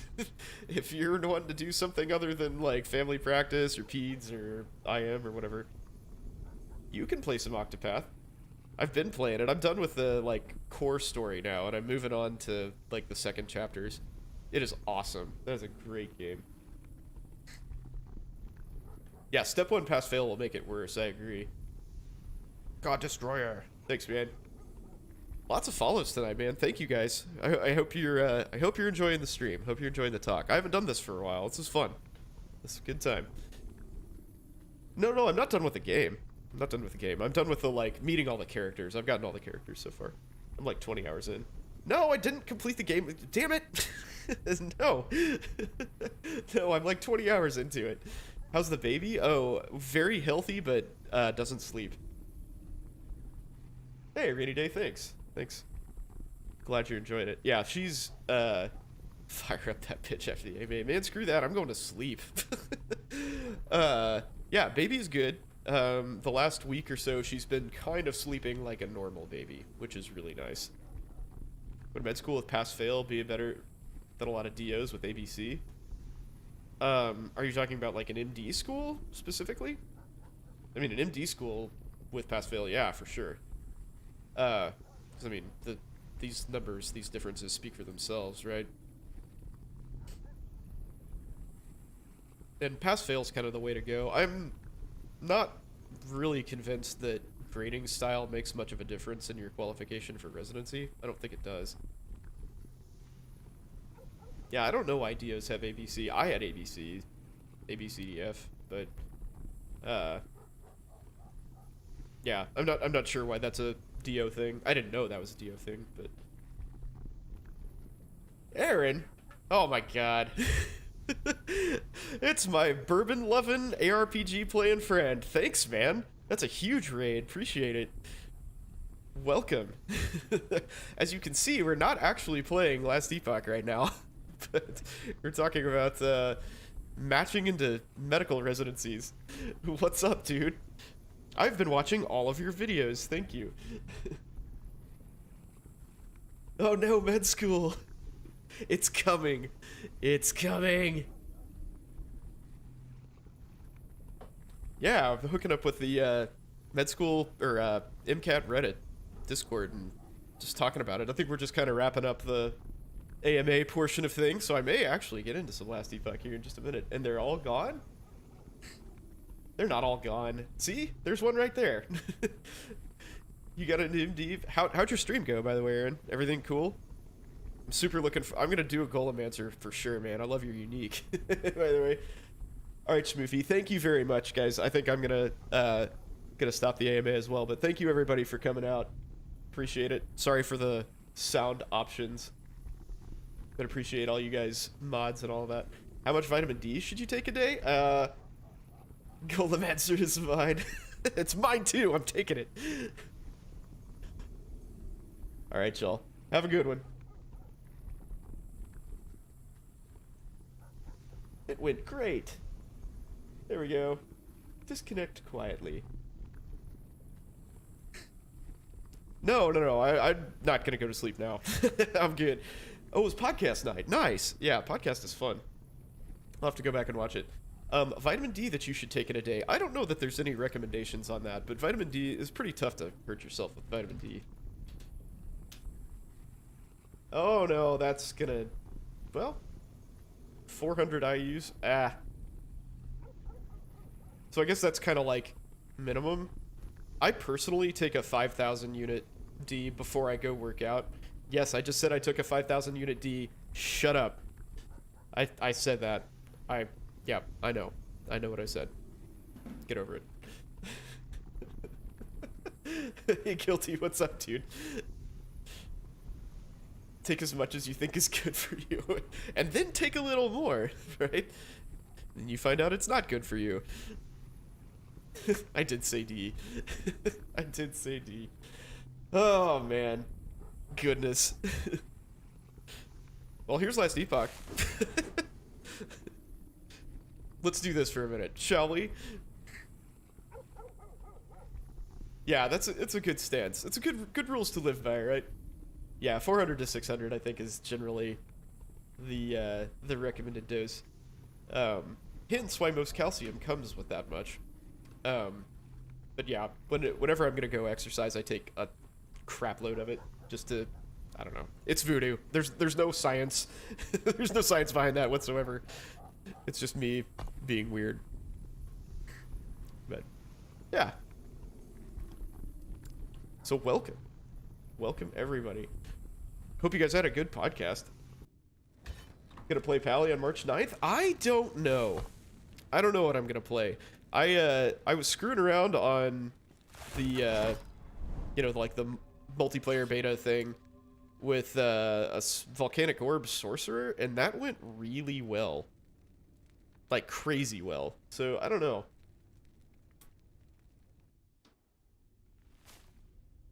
Lipidomics would disagree with 600? Really? Why? Like, what was the problem? Yeah, I don't know if I'm gonna play with the paladin. I like this character too. This is going pretty well. I need to craft some gear for it though. I think I'm gonna get, like, I need one more level, I think, to, like, really, kind of get going. Ow. But right now my mana sucks. I can't sustain, Whirlwind? Warpath. Whatever. Cyclone, the spin to win. I can't spin to win reliably enough. Hey, Guilty, take it easy. Thanks for the raid, guys. I really appreciate that. Super nice of you. They're adjuvant obsessed. Oh, research. You're gonna do Pally. So you're liking your Paladin then, I guess? Yep. Please give a follow. Hey, solid advice. Look at that.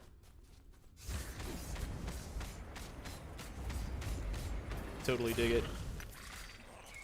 Level 45. Yeah, cool. Yeah, I mean this is a good good route. Hey, Walker, thanks, man. Appreciate it. You don't have to do that, but I do appreciate it.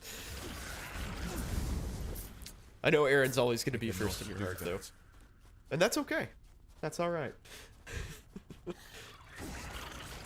I'm at peace with that. Yeah, I thought that AMA went pretty well, right? That was pretty good. Useful info. People asked non-stupid questions most of the part, for the most part.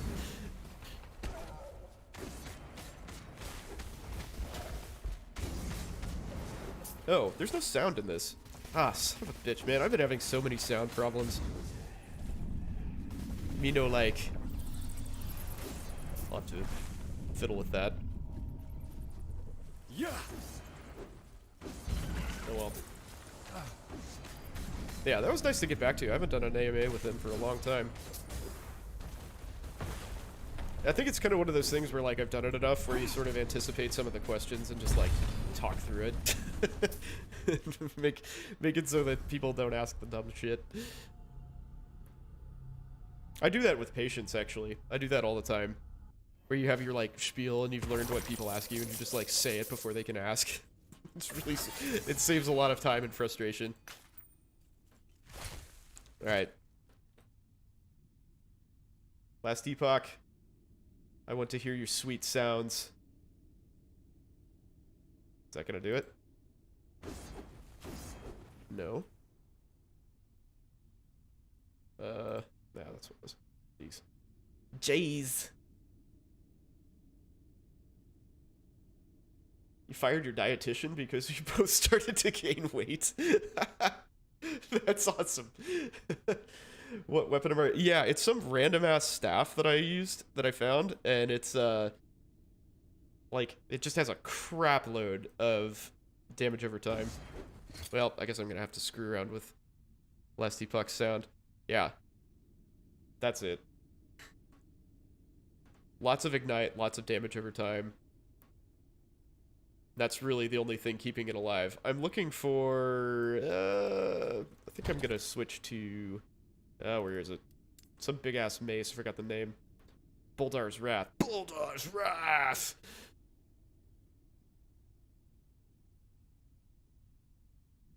How am I getting all the fireballs to launch? Yeah, so this build is basically built around littering the screen with crap. To get as many ignite chances as you possibly can. So I have, that doesn't have anything, so I have ignite stacks in my trail, and smite cast when I whirl into stuff, which I actually need another point in. Weird, how did I miss that? Okay. Then I have smite itself. So this actually casts this, like with all the points spec'd into it. And this casts extra stuff as well, I think. Maybe I'm making that up.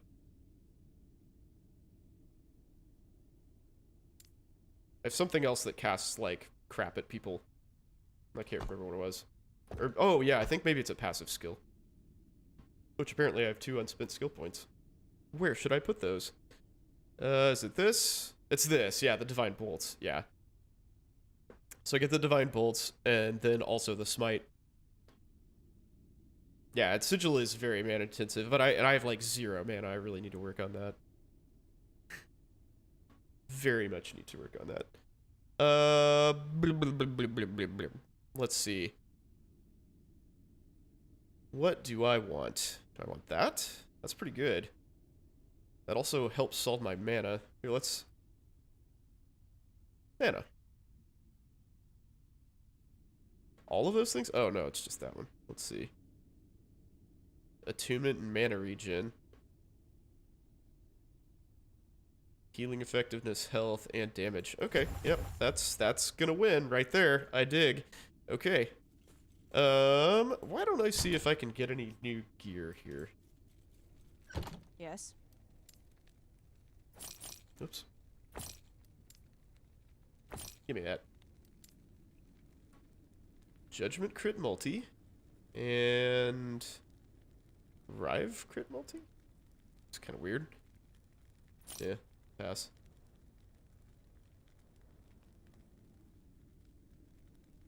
That seems really good, but the crit chance is so low.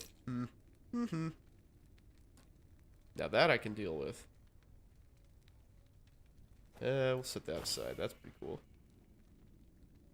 I am super looking forward to this patch, by the way. Holy crap. Lurch time. Hopefully you mean lunchtime. I never made a bouillabaisse. No, I don't, like, ever do things that are fun.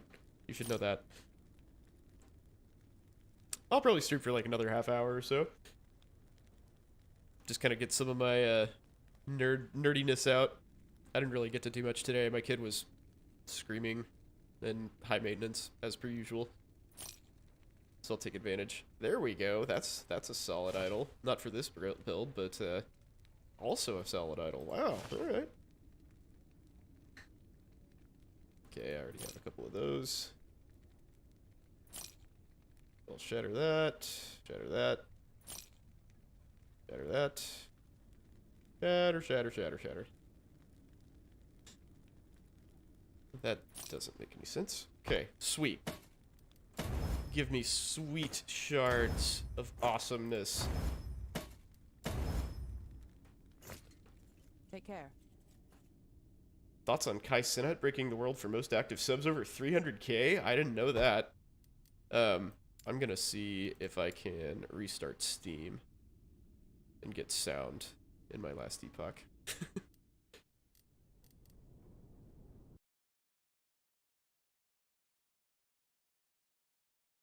Oh, you know what? That might have been my problem. Close window. I will break it one day. Yeah, I'm right around the corner from 300,000. Right around the corner. Absolutely. God, 300,000 subs. So that's $750,000. God, in a month. That's crazy. I won't break it if I don't believe in myself. That's true. I should be more optimistic. You're right. You're totally right. Hey, good. I don't have sound anymore. Or still don't have sound. It's perfect.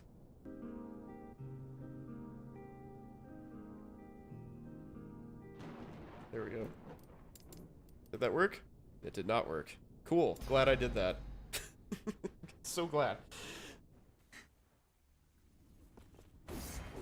Yep. Okay. Well, I'll have to deal with this later. Now, it's time to slay some infidels and monsters. That's where I want to go. How did he break 300,000? Did he have like a huge subathon or something?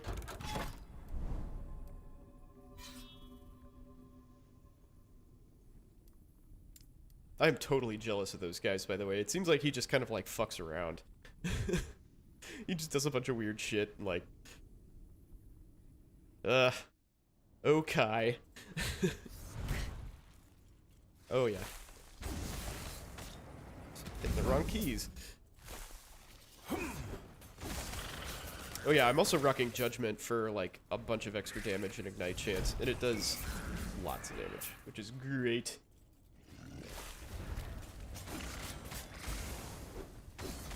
Yeah, I can't say I've ever, like, watched any of his stream. I've seen, like, a couple clips of his stream. Like, one where he ate a super spicy chip or something.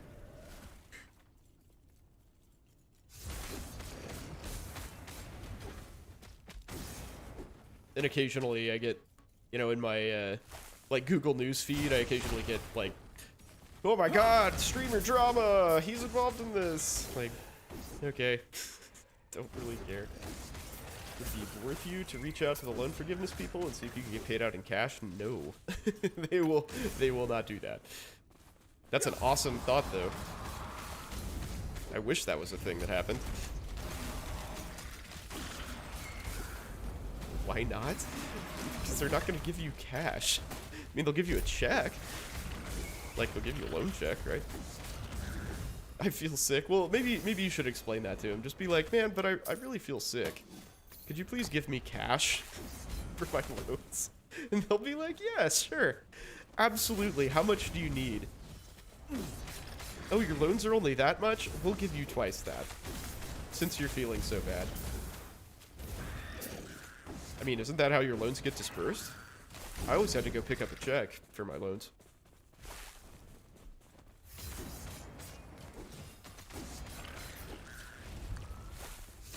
Oh, the loan forgiveness people. So I don't actually know how that works. Because I have never been so fortunate as to have a loan forgiven. But yeah, I don't know. I mean, I seriously doubt they will pay you in cash. But I mean, it's probably like direct deposit, right? If they pay you at all, they probably pay your lenders. Yeah. Like, actually, now that I think about it, like, they almost certainly pay your lenders.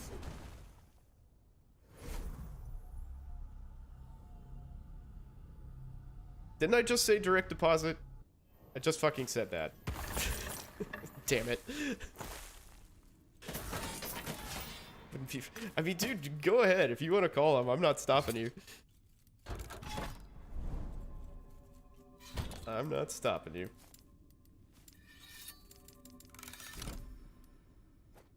Oops. Man, I get the Path of Exile controls all screwed up with this far too often. Oh yeah, I'll totally call them. Only if they'll disperse to me, though. Be like, hey, Cockroach Princess really wanted me to get that $500,000 for him. So, how about you just sign that over to me? That'd be really cool. And I totally won't disappear with it and never see you again. Absolutely.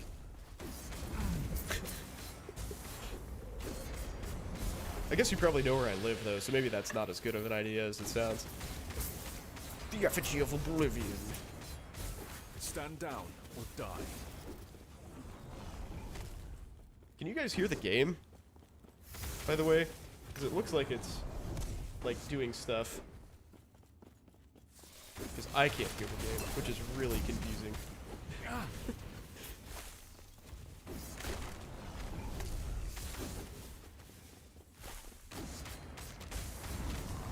If, like, you'll give me a cut if they say yes.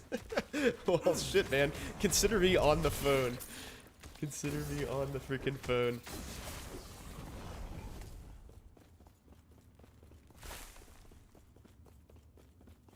Do I know how to Brunoise? No, I don't. Maybe I have something to ask you now. Stand down. Did you ever make your Brunoise? Did you ever do that? I'm gonna ask you that like 15 times a stream. Suck on that.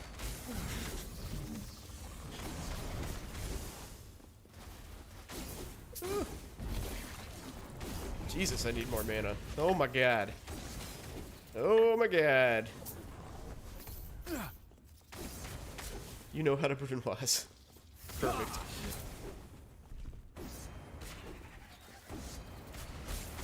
I have no idea what that is.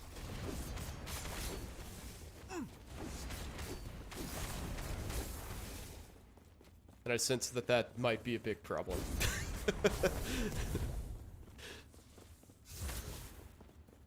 It's a style of knife cut. Oh, okay. Well, let's look it up.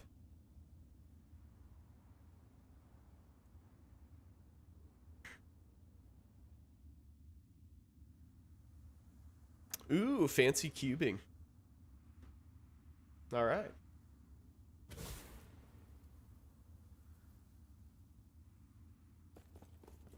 So now I know.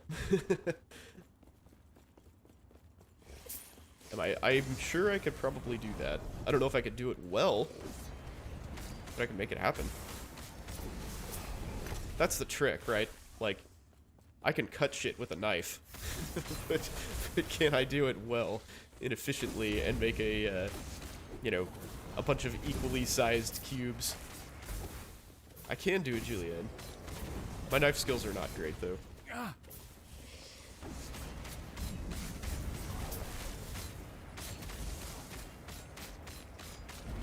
Like, pretty firmly in the, okay, like, functional range. I cannot do that. There we go. Echo conquered.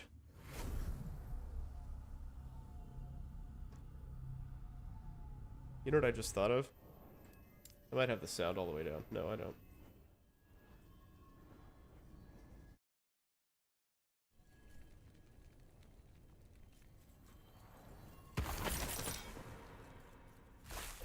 There. Back I go. Ooh, let's get a unique. Excellent.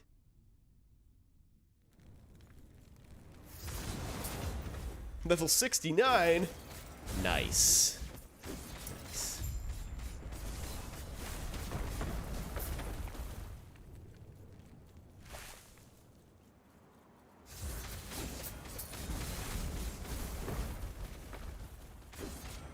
God, I need more mana.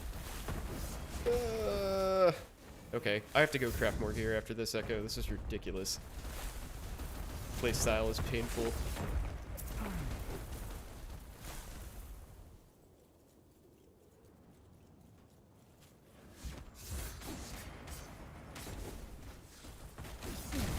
It would be great if I could sustain Warpath.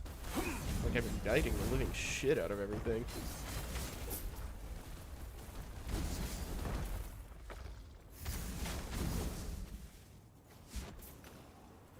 I love the Jaweth bears. What an awesome throwback to Diablo 2. That was a class move for sure. Where do I go to meet new people? You know, I've never really moved somewhere that I like didn't have a social group already made for me. It's like really the only places that I've ever moved were college and med school. So I had, like, classmates to go hang out with. So I don't know. I don't know the answer to that.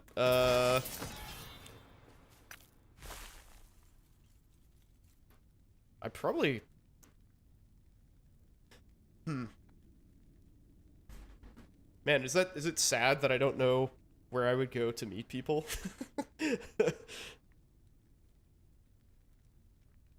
Like, I guess everybody I've ever known is, like, you know, through work or school or something like that.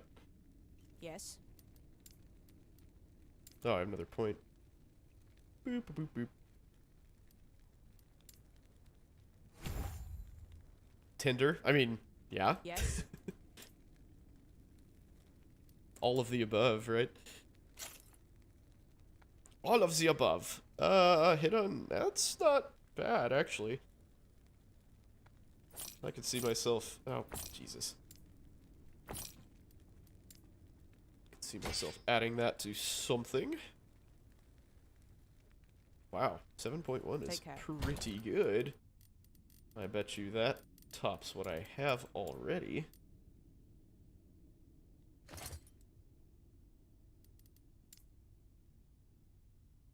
Oh, it doesn't, though. Okay. Well, bitch, you getting sold. Let's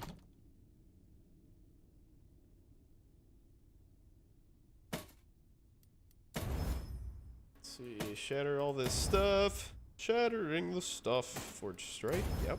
Please. Try to shatter all of the, like, class-specific stuff. Get them rare shards as much as possible. Ooh, top roll on Fire Dot. Wow.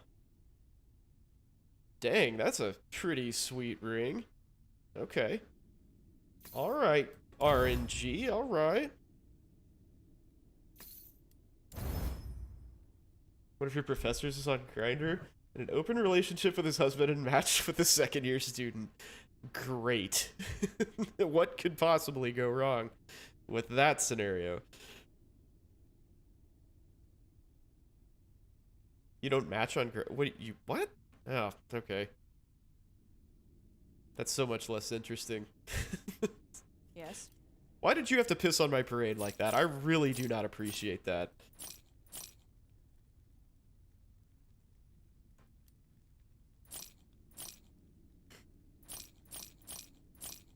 Okay, this door is binding. Yeah, just sell that. Sell that. And I'm keeping that shit. Sunday Funday, what's up, dude? Seen some faculty on Tinder. I mean, everybody needs loving, right? Nothing wrong with that. It's all about the follow-through, though.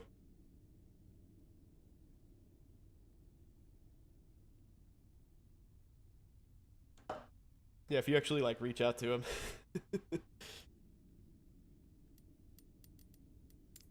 Tinder is weird, man. Your dream is a fucking faculty member. Well, make that dream a reality, Gucci.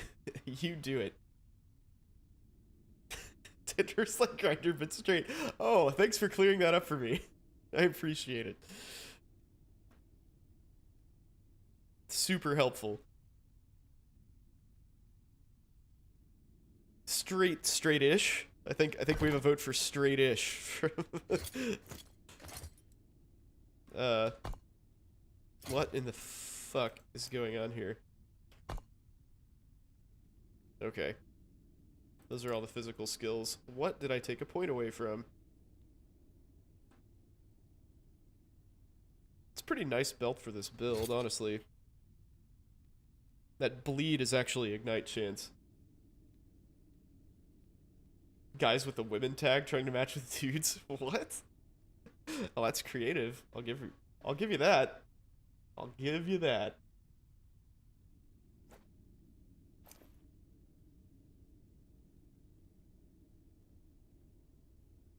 Curved. Well, you know what? I'll give you guys credit. You keep chat lively. I really appreciate that. Oh, God. How many hours do I work? Like 50-ish. And as I've pointed out on multiple occasions, that is about to decrease, and I am super pumped. Very excited about that. It's about to go down to like low 40s, because we're starting to take 16-hour call instead of 24-hour call, which is fucking awesome. Yeah, it's a lot of hours. It is a lot of hours. Granted, probably about 6 to 8 of those are spent sleeping, but it is still definitely a lot of hours. Where my belt's at. Wow, that definitely does not highlight things very well, does it? Great.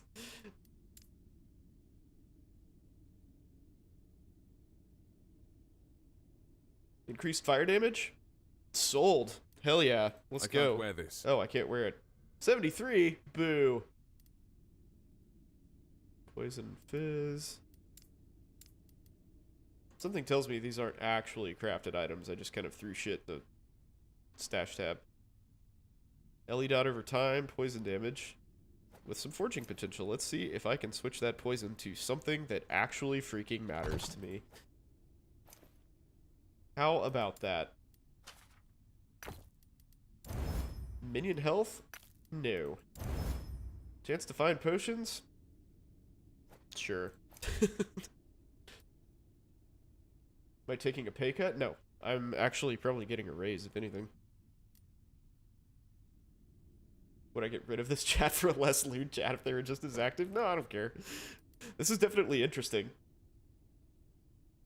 I'm looking for validation. I am definitely looking for validation. That's why I stream, actually. I want everybody to like me. So you will like me, or else. Wow, those are good. 3 forging potential, though. Bummer, dude. So... guess the question is... how do I do this? So I don't really give a shit about the health regen, so let's hope that that doesn't take anything. Okay. No, that's not what I wanted to do. Why did I chaos that? Son of a bitch. Son of a bitch. I just ruined those boots. Why did I do that? Why? Those were perfect. Raise in less hours. So, the market is just insane. Basically. That's why. Okay. Those are not bad. Oh, I can't believe I just did that. That was so dumb. Yeah, the market is nuts, and basically won't support 24-hour calls anymore. So we had to get away from that. Plus, ooh, yeah, that's pretty good. Plus we, like, the local places just pay lots more these days. Like, wages have just been absolutely freaking crazy since COVID. Oh, boots. Perfect boots. Well, not perfect, I guess, but certainly could have been way better than I had just made them. Bummer. I will shatter them in anger. Am I moving to a different hospital system? No, we just hired 2 new people. Nope, definitely not moving. I am quite happy with my job. Okay, so before I do this, there we go. Movement speed. Rockin'. Or do I want movement speed or health? Probably want health, right? Yeah.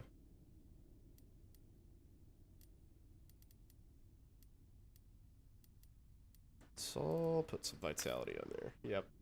Yep. Give drugs and smoke ass? Sure. That's what I do.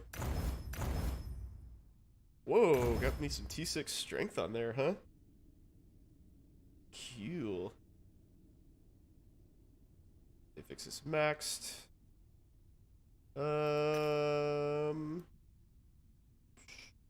Sure. What's my phys res?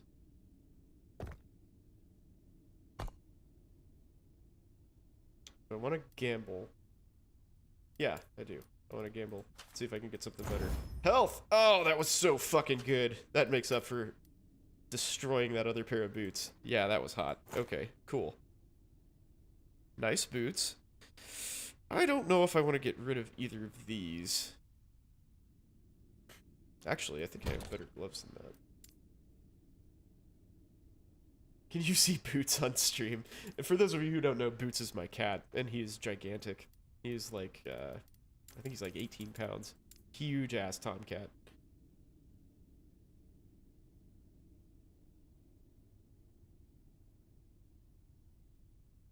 It occurs to me that I've done precisely nothing to fix my mana problem.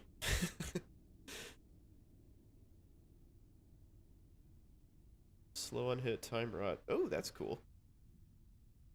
21 pin for time. Oh, damage over time. Wow. Dang, that's pretty good. Okay. I do have a giant cat. Yep.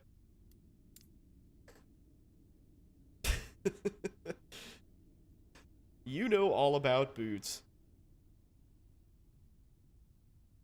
Malin's hubris. Oh yeah, that's the same thing as that other glove. Better roll with some LP on it though. I've got a couple of those. Apparently. Throwing crit multi? Meh. Why do I have so many copies of Laraka's Claws? Did I name it Boots or Boobs? I wish I'd named it Boobs. That's way cooler. But no, it's Boots, like Puss in Boots.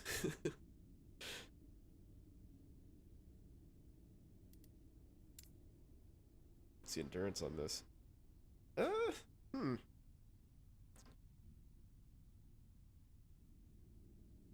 I feel like I can make better gloves than that. Let's see what I've got here.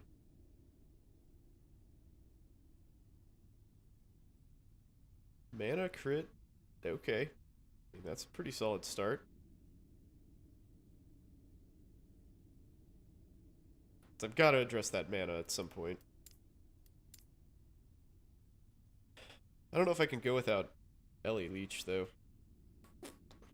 Yeah, we'll see. How did I come up with the names for my kids? So... Owen is just a name that we liked. And my daughter is named after our granddaughter, or our grandmas. Our maternal grandmothers, actually. So we're not very creative. That's what I'm trying to tell you.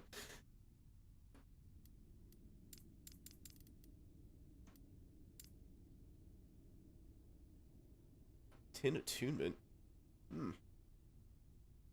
Keep those in mind.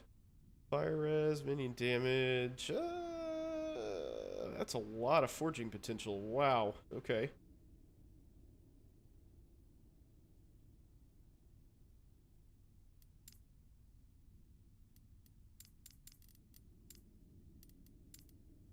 I have more cool stuff here. Gloves. Where are the gloves? There's some gloves. Not what I want, though. Increase cast speed. Meh. Man, I haven't been finding a lot of good gloves, apparently.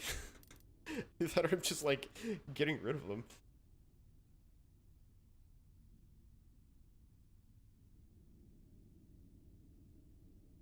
I mean, maybe I ought to just go with this, the 32 mana. That'll make a difference. Those are good boots.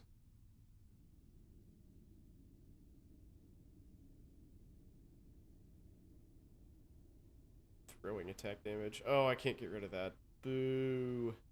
Has 0 potential anyway. Gloves. I should name my cat Gloves. I like that. So we have boots, gloves. What would be next? Would it be hats or socks? Socks is actually like a legit cat name. So I don't know if we could do that.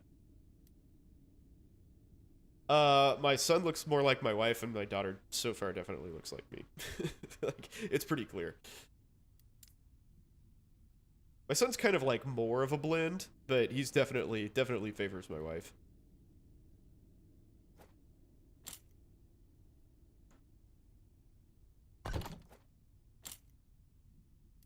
Let's see. I want more mana. Cool. And that's... So I shall have it. I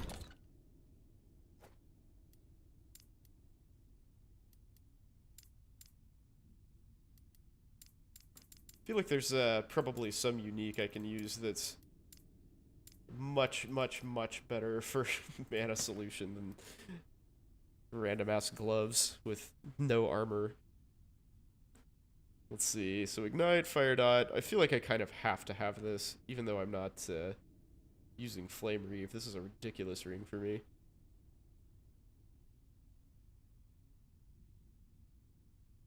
Haste on one for 1 second on hit. I'm hitting a lot, so I basically always have haste. Oh. I can craft you! Yay! Must have stopped that for level reasons. Excellent! That went well. Alright, well I feel like that's actually a substantial upgrade to my character right there. Oh, I can upgrade that too, huh? Fire damage over time. Well, shit, son. I want more fire dot. Nope. But I don't get much more. Okay. It's the only thing I can upgrade.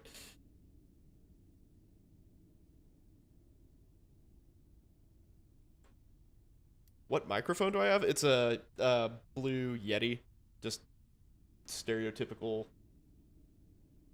like intro streamer microphone. The Yeti gets a lot of shit because it's like really finicky, but if you mess with it a little bit and put some like EQ on it, I feel like it sounds pretty decent. But it does have pitfalls, like for instance, if you don't know to change this in your system settings, it sounds like this, which is not cool. Not cool at all. So it took me a long time to figure that out. Socks is cute. You should name your cat. You should name your cat Socks. It's a great name. That's Buzz Lightyear's cat. So you're gonna be super cool. You and Buzz will have the same cat name. You will call your pussy the same thing. That's right. That is right. Alright, let's see how this goes. We're gonna take this on a test run.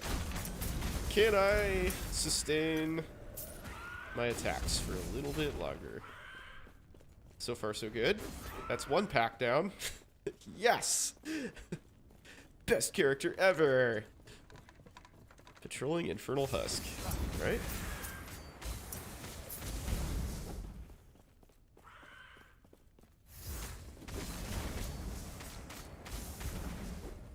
Actually, like, this is remarkably better. I'm not sure why. I guess 50 mana is a lot.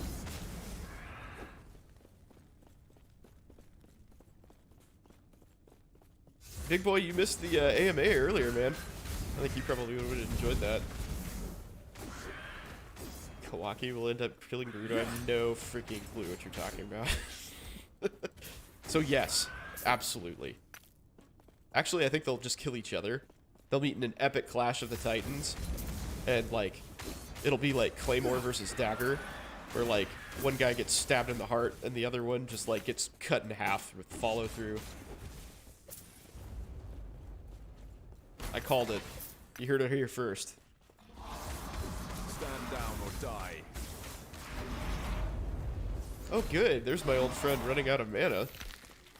I missed you. I missed you, manalessness. Stand down or die.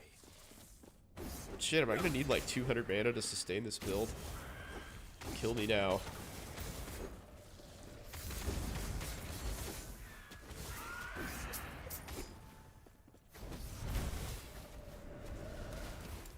Alright, off I go. Let's see here. Let's see. What do I get? I get runes. And an amulet. A toxic amulet at that. So I guess I'm gonna have to craft like a helmet with a bunch of mana on it or something. It's sort of a shitty helmet. Do I have a better option in here?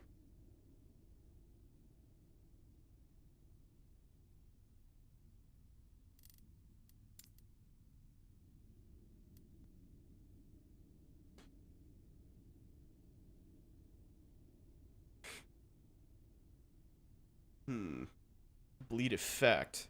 So I don't think I convert bleed effect. Can you create them for me? Yeah, well, no, I think that's a terrible idea, actually, on second thought. Oh, man. You almost got me. Almost got me. That's pretty solid. Oh, but it has 0 forging potential. What? Why did I keep that? Okay, well. Man, I need to do some house cleaning, apparently. Crap.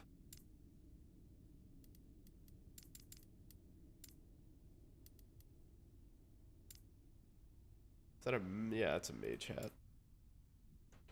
I've played entirely too many mages, it seems. I don't have anything for the Sentinel.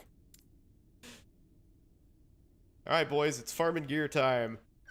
But not tonight. I need to go to sleep. Oh, man. Thank you all for joining me. I really appreciate it. All you new followers, thank you. You guys rock. I hope you enjoyed the talk tonight. I will be on Sunday. Will I be on Sunday? I'll be on Sunday. Oh, I missed you too. No, I cannot briefly explain how to make a mirepoix. You can, though, if you like. Chat will remain open. But yeah, you guys, thank you very much. Thank you, everybody, for following. Don't forget to join Discord. I will be on Sunday at 8 Central. Oh, man, I am looking forward to the new Last Epoch patch, and it is going to be awesome. I love you guys. See ya.